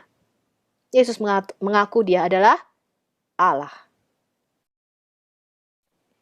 Ini adalah bukti kedua. Yesus berasal dari surga. Apakah ada nabi yang mengatakan aku berasal dari surga? Gak ada ya. Yohanes 8 ayat 23. Lalu Yesus berkata kepada mereka, kamu berasal dari bawah, aku dari atas. Kamu dari dunia ini, aku bukan dari dunia ini. Karena itu tadi aku berkata kepadamu bahwa kamu akan mati dalam dosamu. Wah, gak percaya Yesus? Konsekuensinya apa teman-teman? Mati teman-teman. Ini mati yang kekal ya, karena kita semua harus mati. Tapi kematian kekal. Ya, jadi yang dibicarakan Yesus ini adalah kematian kedua. Ya, di mana kita terpisah selama-lamanya dari Allah. Sebab jikalau kamu tidak percaya, akulah dia, ego eimi, kamu akan mati di dalam dosamu. Wow. Percaya apa nih? Percaya Yesus sebagai nabi? Percaya Yesus sebagai imam? Atau percaya Yesus sebagai anak tukang kayu? Di atas pengakuanmu itulah tentang siapa Yesus. Itu merupakan titik tolak keselamatanmu. Jadi pengertianmu tentang siapa Yesus, ya kalau kamu hanya sebatas nabi, hanya sebatas anak tukang kayu, ya apalagi hanya sebatas manusia baik, apalagi hanya sebatas guru yang baik, ya jadi orang-orang di luar Kristen, Yahudi dan sebagainya, mereka mengatakan Yesus itu baik kok, baik. Enggak, dia nggak pernah melakukan kejahatan kan, betul ya? Yesus nggak pernah mencuri, membunuh, memperkosa, betul nggak? Nggak pernah merampok, nggak pernah. Dia orang baik. Kalau pengertianmu hanya sebatas itu, kamu belum bisa diselamatkan loh. Yesus mengatakan kamu akan mati di dalam dosamu kalau kamu tidak mengenal aku dengan benar. Yesus mengklaim dalam konteks kalimat ini itu sebagai terang yang datang ke dunia. Wow. Ada nggak nabi lain yang mengaku sebagai terang yang datang ke dalam dunia? Ya, di ayat ke-12 dia berkata, akulah terang dunia. Ego eimi, akulah dia, terang dunia. Yesus berkata, aku ini terang dunia katanya. Barang siapa mengikut aku, ia tidak akan berjalan di dalam kegelapan. Melainkan ia akan mempunyai terang hidup. Ya, ini bukan terang lampu senter. Ya, bukan kalau listrik mati PLN itu bukan teman-teman. Ini terang hidup. Ya, Yohanes 8 ayat 42. Kata Yesus kepada mereka, jikalau Allah adalah Bapamu, kamu akan mengasihi aku. Sebab aku keluar dan datang dari Allah. Aku keluar. Yesus itu keluar. Keluar itu apa? Bedal. Bedal itu apa tahu teman-teman? Nuzul. Ya. Datang dari Allah. Makanya disebut anak Allah. Kalau kamu datang dari Bali, kamu akan disebut anak Bali. Kalau kamu datang dari Kalimantan, kamu akan disebut anak Kalimantan. Ya, tapi Yesus itu datang dari Allah, maka dia disebut anak Allah. Aku keluar dan datang dari Allah. Dan aku datang bukan atas kehendakku sendiri, melainkan dialah yang mengutus aku. Melainkan apa? Kehendak Bapa. Jadi, kalau ada sekarang gerakan Kristen Unitarian, ya, yang tidak bisa menerima ada 3 pribadi di dalam the Godhead atau divine being. Ini karena dia nggak masuk di akalnya, teman-teman. Yesus berkata apa? Dia punya kehendak sendiri loh. Bapa punya kehendak sendiri. Dan dia tunduk, submit kepada apa? Kehendak Bapa. Kalau bukan pribadi yang berbeda, nggak bisa teman-teman punya kehendak sendiri. Itu namanya robot. Ya. Nah, keilahian Mesias itu keluar dari Allah. Maka dia disebut cabang atau tunas. Ya. Kemanusiaan Yesus itu lahir dan keluar dari Maria. Maka dia punya kodrat ganda ini, yaitu manusia ilahi. Dan dia satu-satunya yang unik, ya teman-teman. Satu-satunya yang punya kodrat ganda ini. Nah, Alkitab mengajarkan tadi Yesus adalah anak Allah satu-satunya. Nah, kita ini disebut anak Allah karena di dalam Yesus kita ini diadopsi, dimasukkan di dalam Yesus sehingga kita disebut anak-anak Allah juga, ya. Nah, ini adalah pengakuan iman Rasul Yohanes, ya. Ini adalah salah satu muridnya yang paling muda. Ini bukan Yohanes Pembaptis, ya, berbeda ya teman-teman ya. Ini adalah Yohanes 1, Injil Yohanes 1 ayat 1 ya sampai 5 dan 14. En arche en hologos. Pada mulanya adalah logos atau firman. Kai hologos en proston theon. Firman itu, logos itu berhadap-hadapan atau di dalam Allah. Ya, di dalam theos. Kai theos en hologos. Dan Allah lah firman itu. Ya, diterjemahkan dalam bahasa Indonesia dan firman itu adalah Allah, tapi bahasa aslinya Allah lah sang firman itu, ya. Pada mulanya adalah firman. Firman itu bersama-sama dengan Allah, ya, atau firman itu ada di dalam Allah. Dan firman itu adalah Allah, ya. Allah lah sang firman itu. Ia pada mulanya bersama-sama dengan Allah. Segala sesuatu dijadikan oleh sang firman itu. Dan tanpa sang firman itu, tidak ada satupun yang telah jadi dari segala yang telah dijadikan. Di dalam firman itu ada hidup. Dan hidup itu adalah terang manusia. Terang itu bercahaya di dalam kegelapan dan kegelapan itu tidak menguasainya. Firman itu telah nuzul, telah keluar dari Allah. Nuzul kemana? Nuzul ke dalam rahimnya Maria. Menjadi apa? Menjadi daging. Sark egeneto. Ya, menjadi daging. Menjadi manusia. Dan diam di antara kita. Jadi kehendak atau keinginan hatinya Allah itu selalu ingin diam di antara kita. Ya, kemarin kita belajar Allah selalu ingin berkemah di antara kita. Ya, dia nggak pernah pengen berbicara dari balik tabir. Ya, dia selalu pengen face to face dengan kita. Dia pengen diam di antara anak-anaknya. Ya, dan kita telah melihat kemuliaannya, yaitu kemuliaan yang diberikan kepadanya sebagai apa? Anak tunggal Bapa, penuh kasih karunia dan kebenaran. Nah, firman atau logos ini bukan hanya perkataan yang diucapkan teman-teman dalam konsep Yahudi juga ya teman-teman, tapi hikmat, pengetahuan, pikiran, kecerdasan. Nah, Allah yang dapat dilihat itu disebut dafar atau memra atau firman Allah. Ya, itu konsepnya teman-teman. Yesus mengklaim bahwa dialah mana itu, roti hidup itu yang turun dari surga. Yohanes 6 ayat 35 kata Yesus kepada mereka, akulah roti hidup, ego eimi. Akulah dia, roti hidup itu. Barang siapa datang kepadaku, ia tidak akan lapar lagi. Dan barang siapa percaya kepadaku, ia tidak akan apa? Haus lagi. Ini pasti kelaparan dan kehausan rohani. Ya. Yohanes 6 ayat 48. Akulah ego eimi, roti hidup itu kata Yesus. Yohanes 6 ayat 51. Akulah ego eimi, roti hidup yang telah turun dari surga. Aku ini roti hidup yang telah turun dari surga. Jikalau seorang makan roti ini, ia akan hidup selama-lamanya. Dan apa roti itu? Roti ini simbol apa? Yang akan kuberikan itu ialah dagingku, tubuhku ini loh. Ini akan jadi korban penebusan yang akan kuberikan untuk hidup dunia, kata Yesus. Supaya kamu bisa hidup, aku harus mati. Supaya kita bisa hidup, dia harus mati, teman-teman. Dan nanti kita akan membahas secara khusus mengenai apa itu penyalipan, bagaimana proses crucifixion itu ya, atau penyalipan. Kalau Anda lihat itu teman-teman, dan Anda masih menghujat Yesus, setelah harga yang dia bayar untuk kita bisa hidup. Wah, saya nggak habis pikir tuh teman-teman.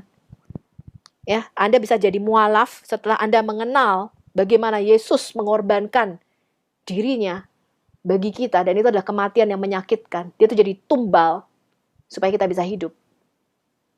Saya nggak habis pikir tuh kalau Anda meninggalkan Yesus, teman-teman. Ya, nggak nalar bagi saya gitu. Kalau Anda lahir sebagai Muslim, mungkin Anda nggak pernah dengar kebenaran, betul nggak? Yang dicekoki ke Anda kan pokoknya Allah tidak beranak, tidak diperanakkan. Yesus kan anak Allah, ya itu berarti salah, gitu kan? Allah itu pokoknya kulhu Allahu ahad. Allah itu pokoknya ahad. Ya harus satu. Pokoknya nggak boleh 3, nggak boleh 5, nggak boleh 10. Karena Anda nggak tahu. Itu wajar, teman-teman.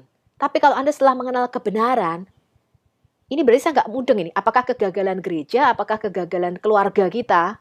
Ya, karena keluarga kita itu nggak pernah duduk ngobrol tentang firman. Kok Anda bisa meninggalkan Yesus dengan begitu mudahnya? Itu saya nggak habis pikir loh, teman-teman.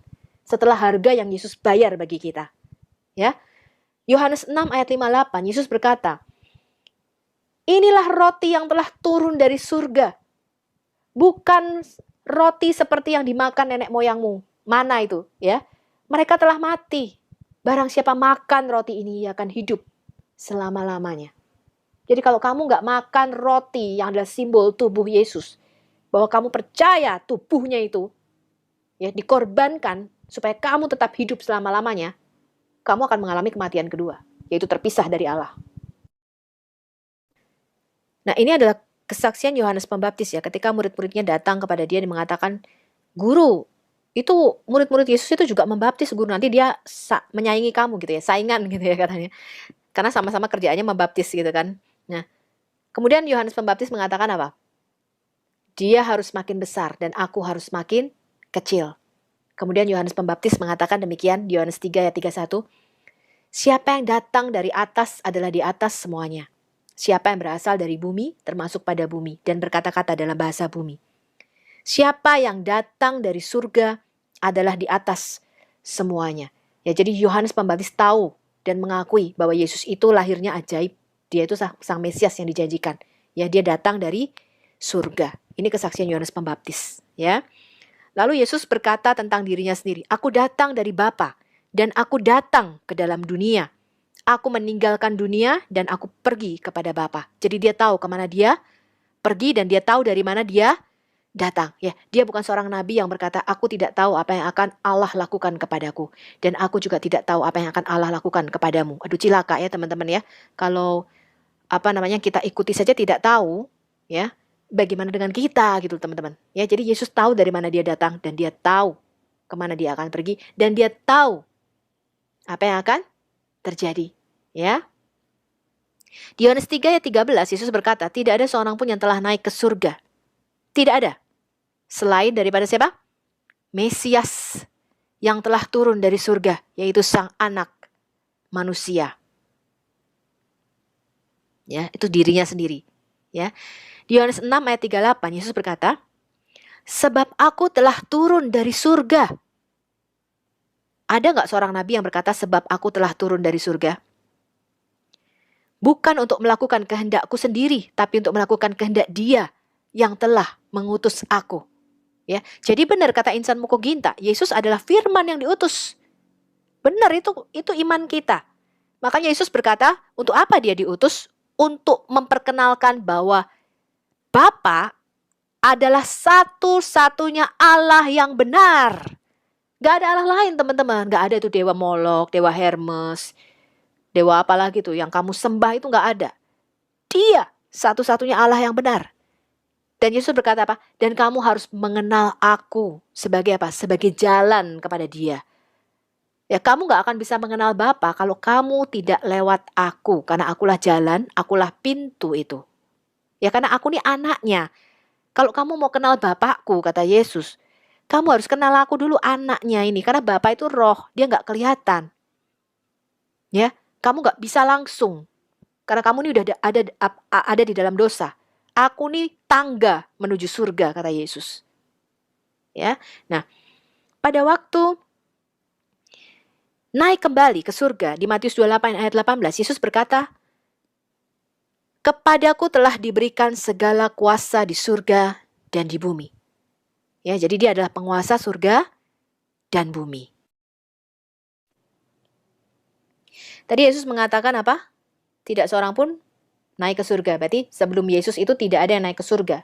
Semuanya ditaruh di Seoul, ya, atau di dunia orang mati tadi, sebagai tawanan, ya, sebagai tawanan roh. Nah, tidak seorang nabi pun mengatakan kepadaku diberikan segala kuasa di bumi dan di surga. Ada nggak nabi yang ngomong gitu? Nggak ada ya. Ya, tidak ada seorang nabi pun yang berkata aku ini penguasa surga dan bumi. Betul ya? Bahkan mereka berkata aku tidak tahu apa yang akan Allah lakukan kepadaku. Ya kan? Nah, kemudian Yesus itu sumber air hidup rohani. Di Yohanes 7 ayat 37. Dan pada hari terakhir, yaitu pada puncak perayaan itu, ini perayaan apa teman? Ini perayaan Sukot. Ya, makanya kenapa firman Tuhan sekali lagi hanya dipercayakan kepada orang Yahudi? Karena mereka yang punya perayaan Sukot itu. Bangsa lain tidak ada yang merayakan Sukot. Makanya Yesus berdiri dan berseru apa? Barang siapa haus, baiklah ia datang kepadaku dan minum. Karena di akhir dari perayaan Sukot itu mereka punya ritual. Mereka akan ngambil air, teman-teman. Ya, air dari kolam, ya. Kolam Siloam, ya, biasanya, terus kemudian dialirkan, teman-teman, dikucurkan ke tanah sebagai lambang air hidup. Ya, mereka menyebutnya air hidup, air yang mengalir. Ya, itu nanti ketika kita belajar perayaan-perayaan Yahudi, ada 7 perayaan yang Tuhan katakan kamu harus rayakan ini karena ini merupakan simbol. Nah, di hari puncak perayaan itu, ya, yaitu ketika imam besar itu mengalirkan air hidup itu, teman-teman, sebagai lambang Tuhan mencurahkan hujan ke bumi, ya, untuk menumbuhkan tanaman-tanaman memberkati gitu ya, teman-teman ya. Yesus berdiri dan berseru, barang siapa haus, baiklah ia datang kepadaku dan minum. Barang siapa percaya kepadaku, seperti yang dikatakan oleh kitab suci, dari dalam hatinya akan mengalir aliran-aliran air hidup. Yang dimaksudkannya ialah roh yang akan diterima oleh mereka yang percaya kepadanya. Sebab roh itu belum datang, karena Yesus belum dimuliakan. Ya, makanya firman itu sekali lagi hanya dipercayakan kepada bangsa Yahudi, teman-teman. Makanya ketika Yesus ngomong, aku nih loh air hidup itu. Sebenarnya kamu merayakan setiap tahun itu ya, airnya dikucurin. Itu sebagai simbol aku, kata Yesus. Begitu juga dengan mana, roti yang turun dari surga, itu simbol aku. Itu loh yang mau Yesus katakan. Maka Yesus berkata apa? Musa itu menulis tentang aku. Kalau kamu nggak percaya apa yang ditulis Musa, ya kamu nggak bakal percaya deh apa yang akan aku katakan, kata Yesus. Ya, di Yohanes 4 ayat 13 sampai 14, Yesus berkata, barang siapa minum air ini kepada perempuan Samaria ya. Kalau kamu minum air ini, kamu akan haus lagi, katanya. Tapi barang siapa minum air yang akan kuberikan kepadanya, yaitu air hidup itu. Yaitu apa? Roh Kudus. Ia tidak akan haus untuk selama-lamanya, katanya kepada perempuan Samaria itu. Ya, sebaliknya, air yang akan kuberikan kepadanya akan menjadi mata air di dalam dirinya, yang terus-menerus memancar sampai kepada hidup yang kekal. Aduh, merinding saya bacanya, teman-teman. Tuhan itu luar biasa, teman-teman. Betul-betul kalau Anda tuh kepenuhan Roh Kudus, itu adalah hari yang harus Anda ingat-ingat, teman-teman. Anda tuh kayaknya ada ruang kosong ya di dalam hatimu. Kamu tuh haus dan lapar akan kebenaran dan mencari Tuhan. Ketika Roh Kudus itu turun atasmu, teman-teman, kamu tuh bisa merasakan kasih yang luar biasa. Jadi kamu tuh bisa melihat orang dan kamu tuh bisa mengasihi. Ketika ada air hidup, kita nggak sanggup, teman-teman, mengasihi orang. Orang tuh banyak yang nyebelin, tau nggak sih? Jengkelin, teman-teman. Tapi ketika Roh Kudus itu turun, kamu akan punya kasih itu, teman-teman. Tanpa Roh Kudus itu nggak bisa. Nggak mungkin kita bisa mengasihi orang lain. Ya, memang ada jenis-jenis orang tertentu yang perlu kita tengking, teman-teman. Ya. Nah, itu perlu kekuatan Roh Kudus, teman-teman. Ya, ada jenis orang tertentu memang tuh nyebelin banget, teman-teman. Lebih baik dihindari, kan gitu ya. Nah, Roh Kudus inilah yang memampukan kita untuk mengasihi musuh kita, teman-teman. Nggak mungkin kita itu bisa sanggup mengasihi orang yang menjelek-jelekkan kita tanpa Roh Kudus. Ya. Matius 5 dan 6 dikatakan apa nih? Berbahagialah orang yang lapar dan haus akan kebenaran, karena mereka akan dipuaskan. Nah, jadi lapar dan haus ini yang dimaksud Yesus adalah lapar dan haus secara rohani ya. Di Yohanes 14 ayat 6 kata Yesus, akulah dia, ego eimi. Ya, akulah dia jalan itu dan kebenaran itu dan hidup itu. Tidak ada seorang pun yang datang kepada Bapa kalau tidak melalui aku. Kemudian di Amos 8 ayat 11, sesungguhnya waktu akan datang, demikianlah firman Tuhan Allah, aku akan apa? Mengirimkan kelaparan ke negeri ini. Bukan kelaparan akan makanan, dan bukan kehausan akan air, melainkan akan apa? Mendengarkan firman Hashem. Ya. Kemudian Lukas 22 ayat 19, Yesus mengambil roti, dia mengucap syukur, dia memecah-mecahkannya dan memberikannya kepada mereka, katanya. Inilah tubuhku yang diserahkan bagi kamu. Perbuatlah ini menjadi peringatan akan aku. Ya, jadi roti yang tidak beragi. Itu adalah perumpamaan tentang tubuh Yesus ya, yang akan diremukkan di kayu salib sebagai penebus dosa. Makanya hanya orang Yahudi yang punya perayaan Paskah. Nah ya, bangsa lain atau agama lain tuh nggak ngerti maksudnya Yesus ya, perayaan Paskah itu tubuhnya itu harus dipecahkan atau harus diremukkan. Ya, nanti ketika kita belajar Hamoyadim, jadi perayaan-perayaan yang ditetapkan Tuhan, yaitu ada 7 perayaan yang harus dirayakan oleh orang Israel. Salah satunya adalah Paskah atau Pesak ya. Nanti kita akan melihat di situ gambaran tentang Yesus. Ini kata-kata Yesus ya teman-teman, saya suka sekali, makanya saya selalu mengutip. Yesus tuh kalau berkata-kata tuh powerful, penuh kuasa, ya, nggak kaleng-kaleng kalau ngomong. Bukan semoga atau moga-moga, mudah-mudahan, nggak ada. Yesus kalau berkata tuh pasti, makanya dia selalu berkata aminnya di depan. Jesus said, I am the bread of life. Whoever comes to me will never hunger, and whoever believes in me will never thirst. Wow. Wow, ya, Yesus kalau berkata tuh luar biasa. Sosok yang sangat mengagumkan.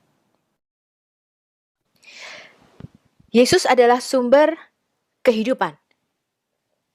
Nah, di Yohanes 6 ayat 53 sampai 58, Yesus mengatakan demikian nih. Maka kata Yesus kepada mereka, aku berkata kepadamu sesungguhnya, jikalau kamu tidak makan daging anak manusia dan minum darahnya, kamu tidak mempunyai hidup di dalam dirimu. Barang siapa makan dagingku dan minum darahku, ia mempunyai hidup yang kekal, dan aku akan membangkitkan dia pada akhir zaman. Siapa yang akan membangkitkan? Yesus.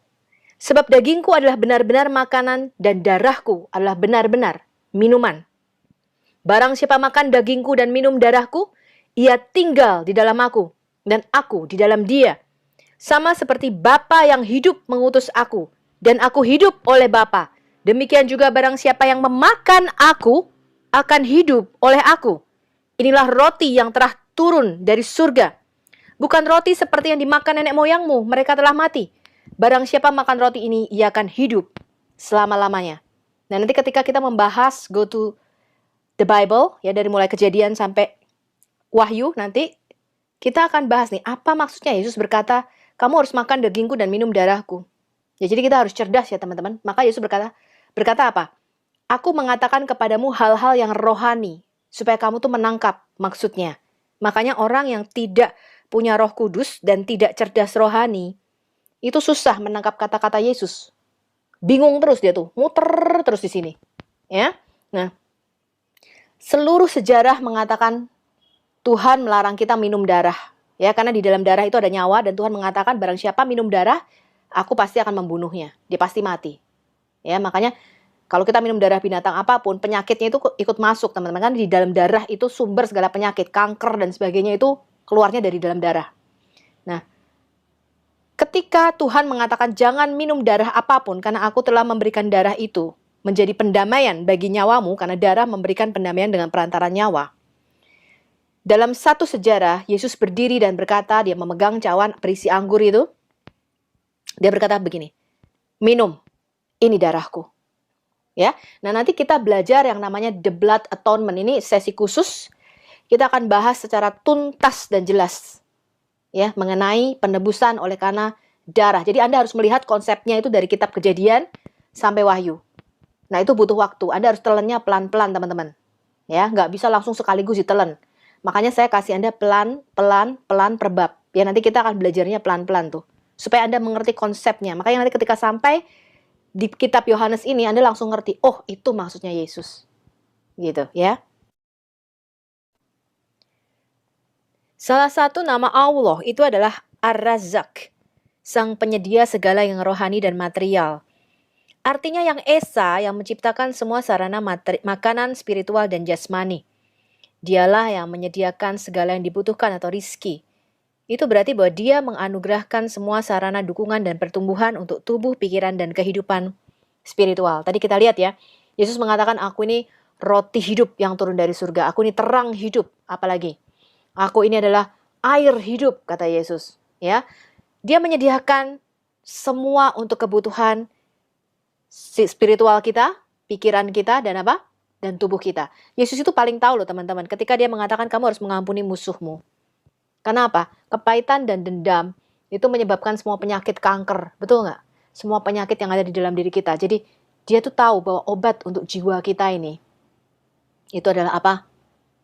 Pengampunan. Ya, ketika hati kita tuh tenang, jiwa kita itu tenang, ya, nggak sedikit-sedikit bunuh orang, penggal kepala orang, itu teman-teman, ya, itu membuat tekanan darah kita naik turun tuh, ya. Nah, tapi ketika kita tuh damai, kita tuh tenang, kita bisa mengasihi orang, itu adalah kebutuhan spiritual, ya. Kalau kebutuhan jasmani nggak usah ditanya, Yesus satu-satunya yang bisa menggandakan 5 roti dan 2 ikan, memberi makan 5.000 orang, dan itu kejadian 2 kali teman-teman, ya. Jadi dia adalah pembuat mujizat itu. Ya, nggak ada yang lain tuh, bahkan di kitab di Quran sendiri ditulis Al-Maidah, wow, Yesus menurunkan makanan dari langit. Ikan paus katanya. Ya, turun dari langit. Bukan teman-teman, itu ikan kecil tuh loh, 5 roti dan 2 ekor ikan kecil. Ya, itu makanan orang biasa. Ya, itu yang digandakan Yesus, ya, bukan ikan paus yang turun dari langit. Ini adalah bukti ketiga, bukti terakhir di video kita kali ini. Yesus adalah gembala yang baik. Jadi Yesus mengatakan demikian, aku ini ego eimi, gembala yang baik. Gembala yang baik memberikan nyawanya bagi domba-dombanya. Akulah gembala yang baik. Dan aku mengenal domba-dombaku dan domba-dombaku mengenal aku. Sama seperti Bapa mengenal aku dan aku mengenal Bapa. Dan aku memberikan nyawaku bagi domba-dombaku. Wow. Ya, Yesus meramalkan kematiannya sendiri di sini, ya. Ada lagi padaku domba-domba lain, bukan dari kandang ini, bukan dari bangsa Israel, ya, tapi dari Goyim atau bangsa-bangsa lain. Domba-domba itu harus kutuntun juga, dan mereka akan mendengarkan suaraku. Dan mereka akan menjadi satu kawanan dengan satu gembala. Bapa mengasihi aku, oleh karena aku memberikan nyawaku untuk menerimanya kembali. Tidak seorang pun mengambilnya daripadaku, melainkan aku memberikannya menurut kehendakku sendiri. Aku berkuasa memberikannya dan berkuasa mengambilnya kembali. Inilah tugas yang kuterima dari Bapakku. Ya, makanya ketika Yesus hidup di dunia, karena dia kudus, dia nggak bisa mati. Alkitab mengatakan upah dosa adalah maut. Begitu kita berdosa, cepat atau lambat, kematian itu nggak akan ketuk pintu atau permisi. Ya, dia akan datang, cepat atau lambat. Ya, jadi upah dosa adalah kematian. Karena itu semua orang telah berdosa. Semua dari kita harus mati. Ya, nah, Yesus selama dia hidup di dunia, itu dia kudus, teman-teman. Makanya ketika disalib, dikatakan dia yang tidak berdosa dijadikan dosa. Supaya kita dibenarkan di hadapan Allah. Semua dosa umat manusia pada waktu Yesus disalib, itu ditimpakan kepada dia. Supaya apa? Supaya Yesus bisa mati. Kalau enggak, dia nggak bisa mati. Dia nggak bisa turun ke dunia orang mati. Ya, makanya Bapa memalingkan wajahnya. Dan Yesus mengatakan apa? Eloi, Eloi, lama sabachthani. Ya, dia seumur hidup selalu memanggil Allah sebagai Bapanya. Ketika disalib, dia berkata, Eloi, Eloi, Allahku, ya Allahku, mengapa engkau meninggalkan aku? Ya, dia mengutip Mazmur 22, nubuatan tentang dia itu. Ya, Mazmur 22 itu adalah Eli, Eli, lama sabachthani. Ya, Allahku, Allahku, mengapa engkau meninggalkan aku? Ya, kemudian di Mazmur 22 itulah nubuatan mengenai dia akan menusuk tangan dan kakiku. 750 tahun sebelum hukuman salib itu ditemukan. Ya, dia dijadikan kutuk. Dia adalah ular tembaga Musa itu. Ya, artinya dia dijadikan substitusi atau pengganti kita. Gitu ya teman-teman ya. Jadi ketika di atas salib itulah supaya Yesus bisa mati, semua dosa umat manusia dan kutuk itu ditimpakan kepada dia. Murka Allah, penghukuman Allah itu ditimpakan ke atas dia. Supaya apa? Yesus bisa turun ke dunia orang mati dan mengambil kunci maut dan kerajaan maut. Makanya ketika dia di hadapan Pontius Pilatus mengatakan demikian, kamu kok diem aja sih?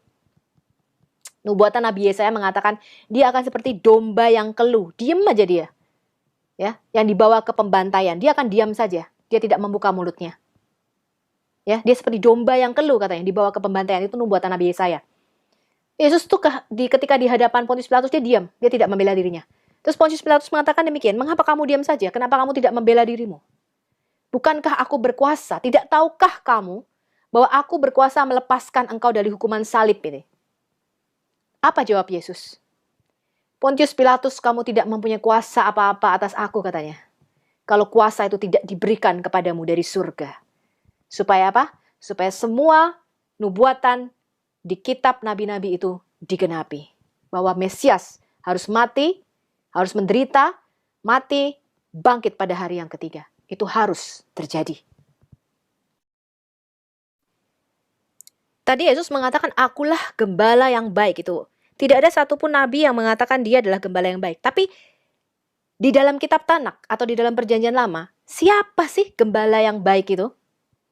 Ini Mazmur yang sangat terkenal teman-teman, yaitu Mazmur 23. Ini Mazmur Daud yang menulis. Jadi seluruh kitab Mazmur yang 150 itu, tidak semuanya Daud yang menulis teman-teman. Daud hanya menulis sekitar 75 Mazmur.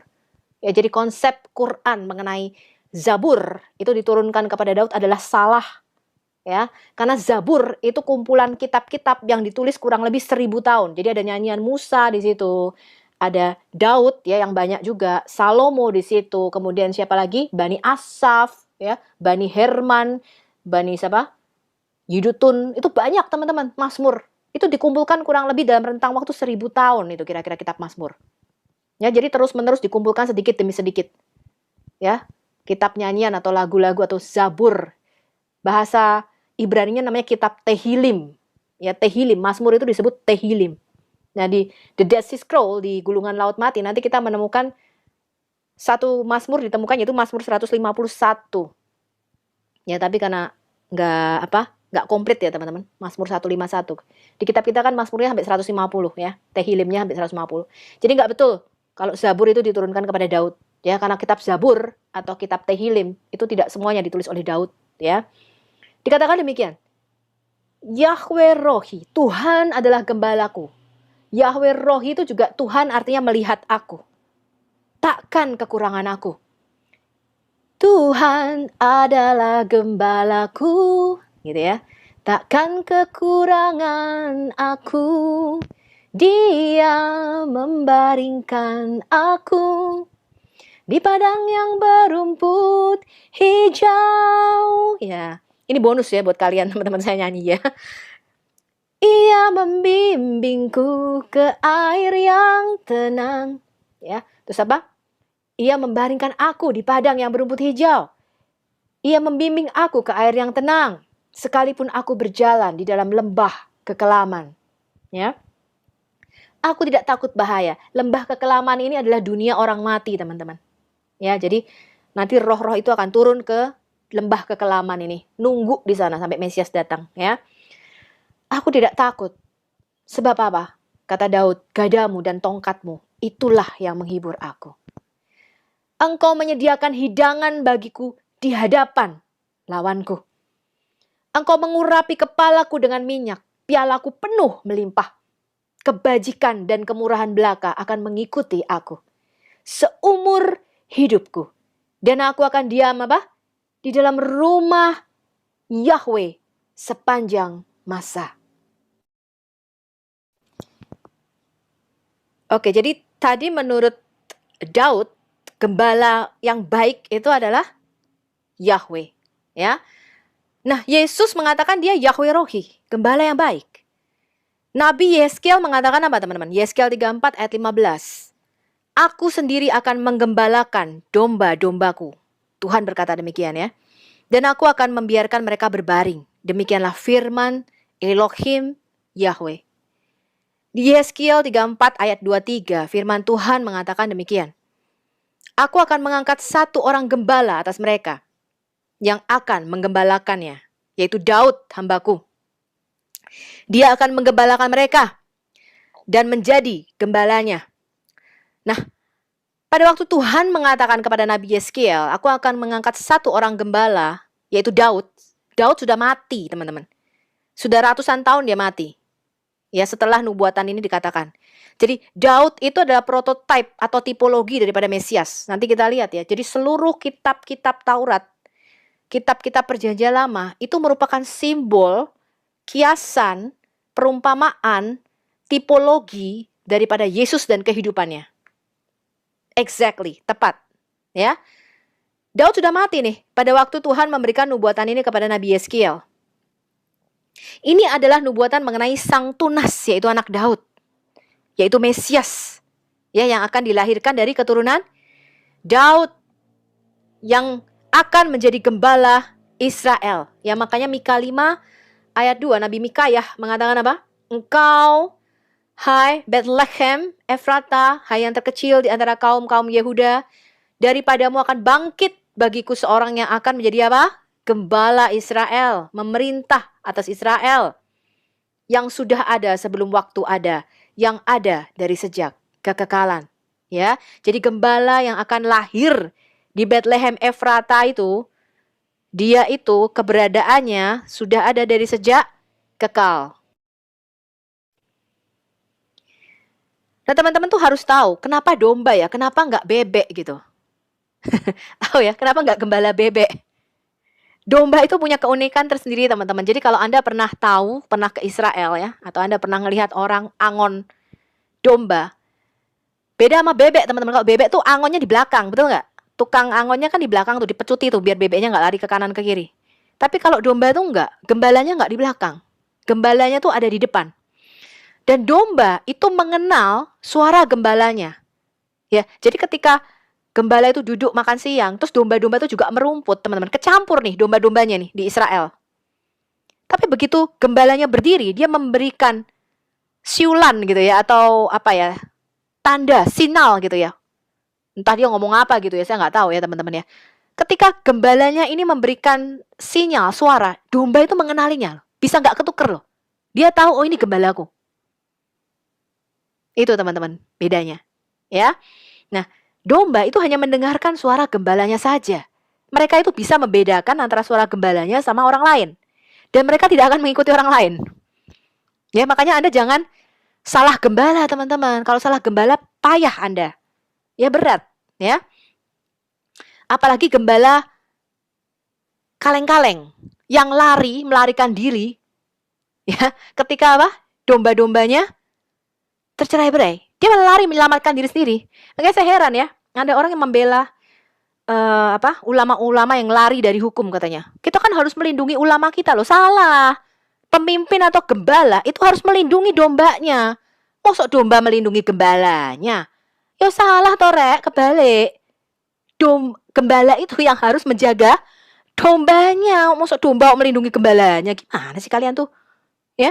Nah, domba yang terlepas dari kawanannya dan tersesat, itu dia nggak bisa pulang cari jalan sendiri. Nah, kalau domba itu tersesat, teman-teman, domba itu biasanya menggigil ketakutan dan dia mengembek. Kemudian dia kayak stroke, dia lumpuh, nggak bisa jalan, karena dia ketakutan tuh. Jadi gembala itu harus menemukan domba ini, ya, domba yang tersesat ini, domba yang hilang. Ini saya harap Anda bukan domba yang tersesat ya, teman-teman. Dan memanggulnya kembali di pundaknya. Ya, ibu saya dulu pernah meninggalkan Tuhan, teman-teman. Dan suatu saat, ya kecelakaan yang cukup berat, ya hampir merenggut nyawa. Ibu saya berdoa, ya di dalam kamar dia menangis. Kemudian dia mendengar satu suara katanya. Kamu adalah domba yang terhilang. Suara itu muncul 3 kali. Kamu adalah domba yang terhilang. Kamu adalah domba yang terhilang. Nah, sejak itu ibu saya balik, teman-teman. Ikut gembala lagi, ya. Tidak salah gembala, ya. Nah, jadi makanya Yesus mengatakan apa? Kalau ada satu domba yang hilang dan tersesat. Dia cari. Dia tinggalkan domba yang 99 itu, kata Yesus. Dia cari. Makanya Yesus selalu mengatakan apa? Aku datang untuk mencari dan menyelamatkan yang hilang. Makanya Yesus memberi perumpamaan tentang domba yang hilang. Kemudian tentang apa? Tentang dirham yang hilang dan tentang anak yang hilang. Nah, Mazmur 95 ayat 7-8. Sebab dialah Allah kita, dan kitalah umat gembalaannya, dan kawanan domba tuntunan tangannya. Pada hari ini, sekiranya kamu mendengar suaranya, janganlah keraskan hatimu seperti di Meriba, seperti pada masa di padang gurun.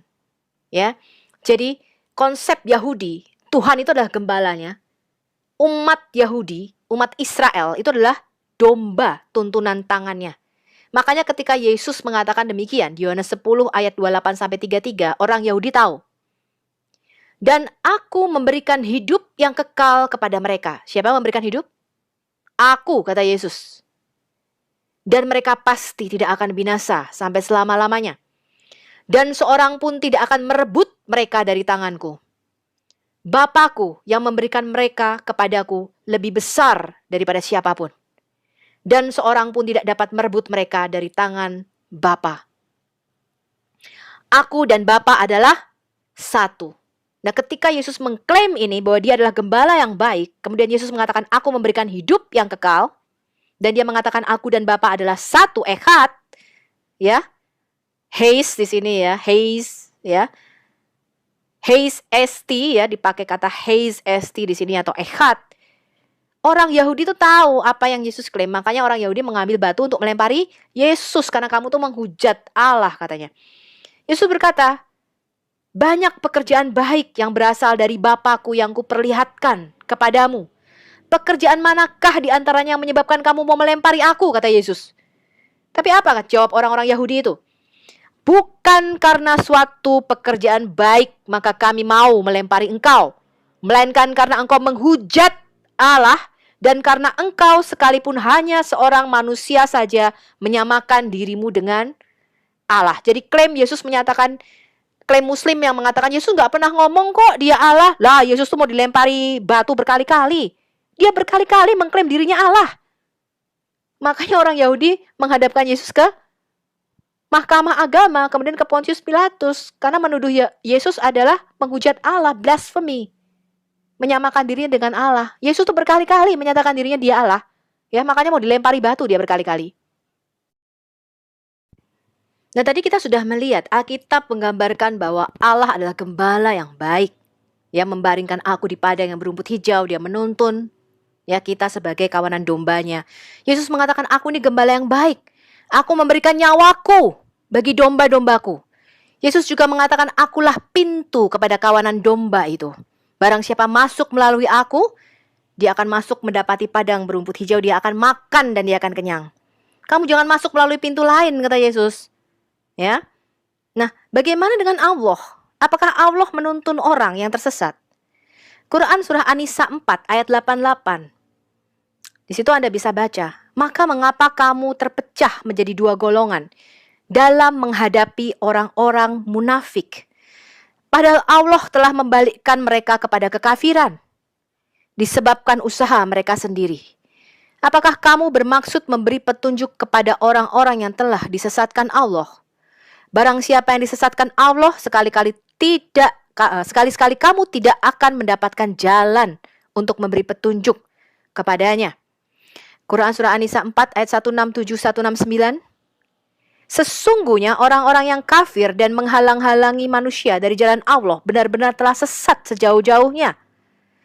Allah sekali-kali tidak akan mengampuni dosa mereka dan tidak pula akan menunjukkan jalan kepada mereka, kecuali jalan ke neraka jahanam. Mereka kekal di dalamnya selama-lamanya. Dan yang demikian itu adalah mudah bagi Allah.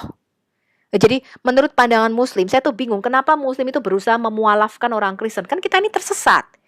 Ya, dikatakan kita ini orang-orang yang tersesat. Kalau kita ini sudah disesatkan oleh Allah, kamu tuh gak akan bisa memberi kita petunjuk.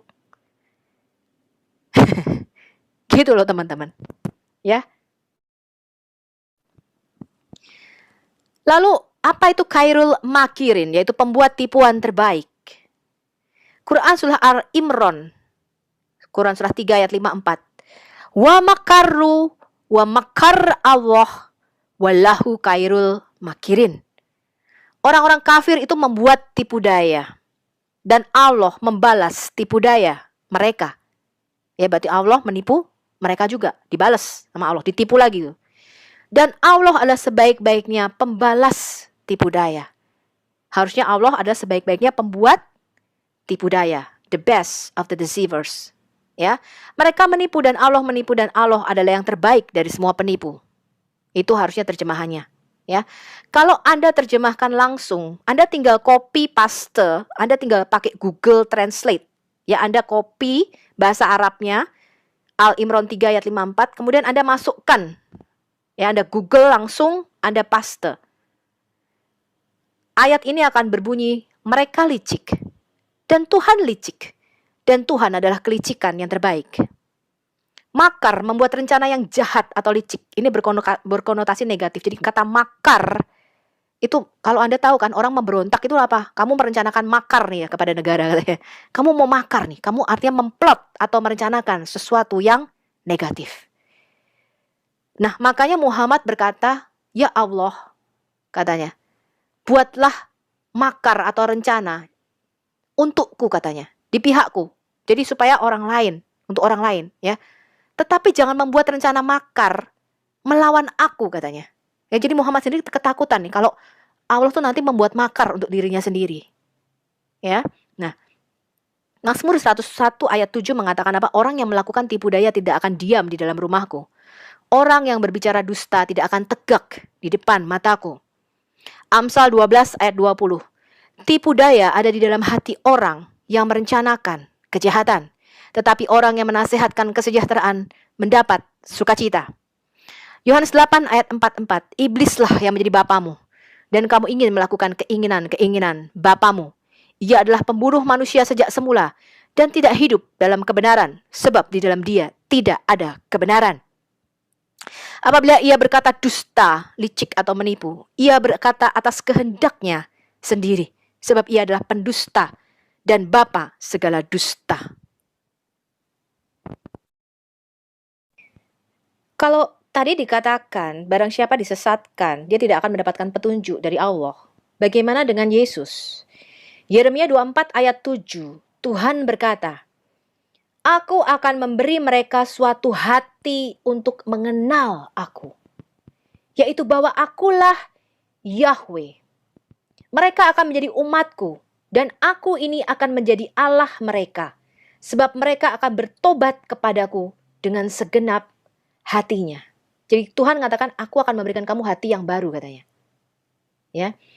Dan aku akan menjauhkan kepadamu hati yang keras. Nah, itu kata Tuhan ya. Yesaya 65 ayat 1 Tuhan berkata, aku telah berkenan memberi petunjuk kepada orang yang tidak menanyakan aku. Makanya banyak orang yang dulu tidak kenal Yesus itu ditemui oleh Tuhan Yesus. Ya, ada yang ditemui dalam mimpi. Banyak orang muslim ditemui dalam mimpi ya. Kalau Anda lihat di kesaksian-kesaksian ya. Yesus mengatakan, akulah jalan, kebenaran, dan hidup. Lalu orang itu bingung, maksudnya apa nih jalan, kebenaran, dan hidup? Ya nggak pernah dengar dia firman ini. Ya. Nah, aku telah berkenan ditemukan oleh orang yang tidak mencari aku. Wah, ini Tuhan kita dahsyat, teman-teman. Aku telah berkata, ini aku kepada bangsa yang tidak memanggil namaku. Yesus datang mencari dan menyelamatkan orang berdosa. Ya. Kalau Anda lihat di Lukas 15 dan Matius 18, ini Lukas 15, ada perumpamaan tentang apa? Dirham yang hilang, domba yang hilang, anak bungsu yang hilang. Jadi Tuhan itu mencari dan menyelamatkan yang hilang. Jadi kita ini yang terhilang. Tuhan datang cari kita. Ya, kalau handphone saya hilang, handphonenya nggak bisa dong cari saya, harus saya yang cari handphone gitu loh. Karena handphonenya tuh milik saya. Ya. Begitu juga dengan Tuhan. Di Matius 18 ayat 11. Yesus berkata demikian. Karena sang anak manusia, yaitu Mesias, datang untuk menyelamatkan yang hilang. Jadi Yesus itu datang kepada miliknya sendiri dikatakan. Untuk apa? Mencari kita ini loh yang terhilang kayak domba tadi loh. Kita tuh cuma mengembek, menggigil kedinginan. Ya. Kitalah yang terhilang, bukan Tuhan. Kita tidak bisa mencari jalan pulang. Tuhan datang cari kita. Itulah bedanya kekristenan. Jadi agama itu adalah upaya manusia mencari Tuhan. Kok bisa? Tuhan emangnya hilang kemana gitu loh. Tetapi kekristenan adalah upaya Tuhan datang mencari kita yang terhilang. Ya, beda arah teman-teman antara agama dan kekristenan ini nggak nyambung. Ya, itulah sebabnya Yesus berkata, "Di mana aku berada, di situ pun kamu akan berada. Dan aku pulang kembali kepada Bapa, aku mempersiapkan tempat bagi kamu," kata Yesus. Ya, kemudian di Markus 2 ayat 17, Yesus berkata demikian, "Bukan orang sehat yang memerlukan tabib, tapi orang sakit. Aku datang ke dunia ini," katanya, "bukan untuk memanggil orang benar, melainkan orang berdosa." Beda konsep gak tadi? Beda ya teman-teman ya. Nah, ini dahsyatnya Tuhan kita. Bukan hanya dia memberikan petunjuk. Bukan hanya dia menampakkan diri kepada bangsa yang tidak mengenal dan mencari Tuhan. Dia memberikan kepada kita hati dan roh yang baru untuk kita mengenal Tuhan. Yehezkiel 11 ayat 19 berkata, "Aku akan memberikan mereka hati yang lain." Dan apa? Roh yang baru di dalam batin mereka. Juga aku akan menjauhkan dari tubuh mereka hati yang keras dan memberikan mereka hati yang lembut. Ya, Yehezkiel 36 ayat 26, "Kamu akan kuberikan hati yang baru dan roh yang baru di dalam batinmu. Dan aku akan menjauhkan dari tubuhmu hati yang keras dan kuberikan kepadamu hati yang lembut." Yeremia 24 ayat 7, "Aku akan memberi mereka suatu hati untuk mengenal aku, yaitu bahwa akulah Hashem." Ya, mereka akan menjadi umatku dan aku ini akan menjadi Allah mereka. Sebab mereka akan bertobat kepadaku dengan segenap hatinya. Amin. Nah, dari kata inilah kita mendapatkan yang namanya Alkitab, the New Testament atau Perjanjian Baru. Ya, karena janji Tuhan di kitab Yeremia 31 ayat 31 sampai 34. "Sesungguhnya akan datang waktunya, demikianlah firman Hashem. Aku akan mengadakan apa? The new covenant, suatu perjanjian yang baru dengan kaum Israel dan kaum Yehuda." Ini nubuatan double prophecy, ya. "Bukan seperti perjanjian yang telah kuadakan dengan nenek moyang mereka pada waktu aku memegang tangan mereka untuk membawa mereka keluar dari Mesir." Ini perjanjian Taurat, ya. "Perjanjianku itu telah mereka ingkari. Meskipun aku menjadi tuan atau Baal yang berkuasa atas mereka." Demikianlah firman Hashem. "Tetapi beginilah perjanjian yang akan kuadakan dengan kaum Israel sesudah waktu itu." Demikianlah firman Hashem. "Aku akan menaruh apa? Tauratku dalam batin mereka, di dalam loh-loh hati mereka. Dan menuliskannya di dalam hati mereka." Ini Roh Kudus. Ya, jadi Hashem bicara mengenai kalau di perjanjian lama hukum itu ditulis di loh-loh batu. Makanya hukum Taurat itu mematikan. Ya, ketika hukum Taurat itu turun, yaitu di hari Shavuot, hari raya Pentakosta, 3.000 orang mati pada waktu itu. Ya, mereka akan membuat anak lembu emas. Jadi pada hari itu ketika hukum Taurat itu diberikan, 2 loh batu itu diberikan, 3.000 orang mati. Tapi di perjanjian baru begitu Roh Kudus itu dicurahkan, begitu Taurat itu ditulis di dalam hati kita, ya, roh kita dibaharui kata Tuhan, ya, kemudian Roh Kudus itu turun atas kita, 3.000 orang diselamatkan pada waktu itu dan dibaptis. Ya, itu bedanya. "Aku akan menaruh Tauratku tidak lagi di batu," kata Tuhan. "Tapi apa? Di dalam batin mereka, di dalam rohmu itu aku akan menuliskannya. Maka aku akan menjadi Allah mereka dan mereka akan menjadi apa? Umatku." Dan Tuhan berkata demikian. Gak usah lagi orang mengajar sesamanya atau mengajar saudaranya dengan mengatakan, "Kenallah Hashem. Sebab mereka semua besar kecil akan mengenal aku." Demikianlah firman Hashem. "Sebab aku akan mengampuni kesalahan mereka dan tidak lagi mengingat dosa mereka." Ya, "And your sins I will remember no more," kata Tuhan. Nah, perjanjian yang baru ini tadi bicara apa? Bicara mengenai kedatangan Roh Kudus. Di dalam Yoel 2 ayat 28 sampai 32, ini janji Tuhan. "Kemudian daripada itu akan terjadi bahwa aku akan mencurahkan apa? rohku ke atas semua manusia. Maka anak-anakmu laki-laki dan perempuan akan bernubuat. Orang-orangmu yang tua akan mendapat mimpi. Teruna-terunamu akan mendapat penglihatan. Juga ke atas hamba-hambamu laki-laki dan perempuan akan kucurahkan rohku pada hari-hari itu. Aku akan mengadakan apa? Mujizat. Di mana? Di langit dan di bumi. Darah dan api dan gumpalan asap. Matahari akan berubah menjadi gelap gulita dan bulan menjadi darah sebelum datangnya hari Hashem yang hebat dan dahsyat itu. Barang siapa berseru kepada nama Hashem akan diselamatkan. Sebab di Gunung Sion dan di Yerusalem akan ada apa? Keselamatan. Seperti yang telah difirmankan Tuhan. Dan setiap orang yang dipanggil Hashem akan termasuk orang-orang yang terlepas. Jadi di mana akan ada keselamatan, teman-teman? Di Sion, di Yerusalem. Ya, janji ini digenapi di Kisah Rasul 2 pada waktu hari Pentakosta atau Shavuot. Nah, tadi sudah kita lihat bagaimana Alkitab mengatakan bahwa Hashem itu adalah gembala yang baik. Hashem akan datang sebagai tunas Daud. Ya, Hashem itulah sendiri mana yang turun dari surga. Hashem itulah sendiri air hidup itu. Ya, nah Muhammad itu memberitakan Injil yang lain atau another gospel. Quran dan Muhammad itu menyangkal Yesus datang untuk menyerahkan nyawanya. Tadi Yesus mengatakan di Yohanes 10 dikatakan apa? Aku datang untuk memberikan apa? Nyawaku bagi domba-dombaku. Untuk menyerahkan nyawanya untuk menebus dosa manusia. Hal ini bertentangan dengan pondasi dasar Alkitab. Jadi yang disangkal itu 3. Ketuhanan Yesus, kematiannya, dan kebangkitannya. Di 3 hal inilah teman-teman terletak keselamatan kita gitu ya. Jadi Anda boleh nggak percaya bahasa roh, Anda boleh nggak percaya penafsiran roh, Anda boleh nggak percaya roh-roh teritorial ya. Anda boleh tidak percaya peperangan rohani dan sebagainya. Anda boleh nggak percaya dibaptis percik lah, diapain lah, boleh.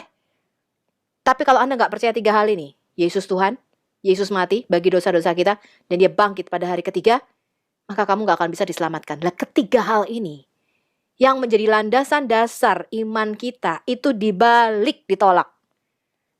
Ya, Muhammad menyangkal the sonship of Jesus. Ya, Yesus adalah anak Allah yang kudus. Padahal Yesus mengatakan, orang yang kau sebut dengan Allahmu itu adalah Bapakku, kata Yesus. Ya, tadi kita lihat ya buktinya ya. Nah, Yesus mengatakan dia anak Allah. Muhammad menyangkal kematian dan kebangkitan Yesus. Ini sudah dinubuatkan sejak dari Taurat, Mazmur, dan seluruh kitab para nabi. Ya, Muhammad menyangkal apa? The Lordship, ketuhanan Yesus. Ya, and the sonship of Jesus Christ. Ya, nah konsep Al-Masih adalah anak Allah itu ada di dalam Yahudi dan Kristen. Kemarin di video ke-7b sudah kita tunjukkan ya bahwa kalau Anda menyebut dia Al-Masih atau Mesias itu artinya Anda menyebut dia anak Allah gitu loh. Ya itu sama, setali 3 uang gitu. Ya. Nah, ini ada di mana? Di Markus 14 ayat 61.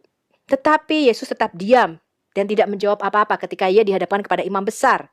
Kemudian imam besar itu bertanya kepadanya sekali lagi, katanya, apakah engkau Mesias, anak dari yang terpuji? Apakah engkau Mesias, anak Allah? Ya, itu di kitab Matius. Ya. Kemudian di 1 Yohanes 2 ayat 22, siapakah pendusta itu? Bukankah dia yang menyangkal bahwa Yesus adalah Al-Masih?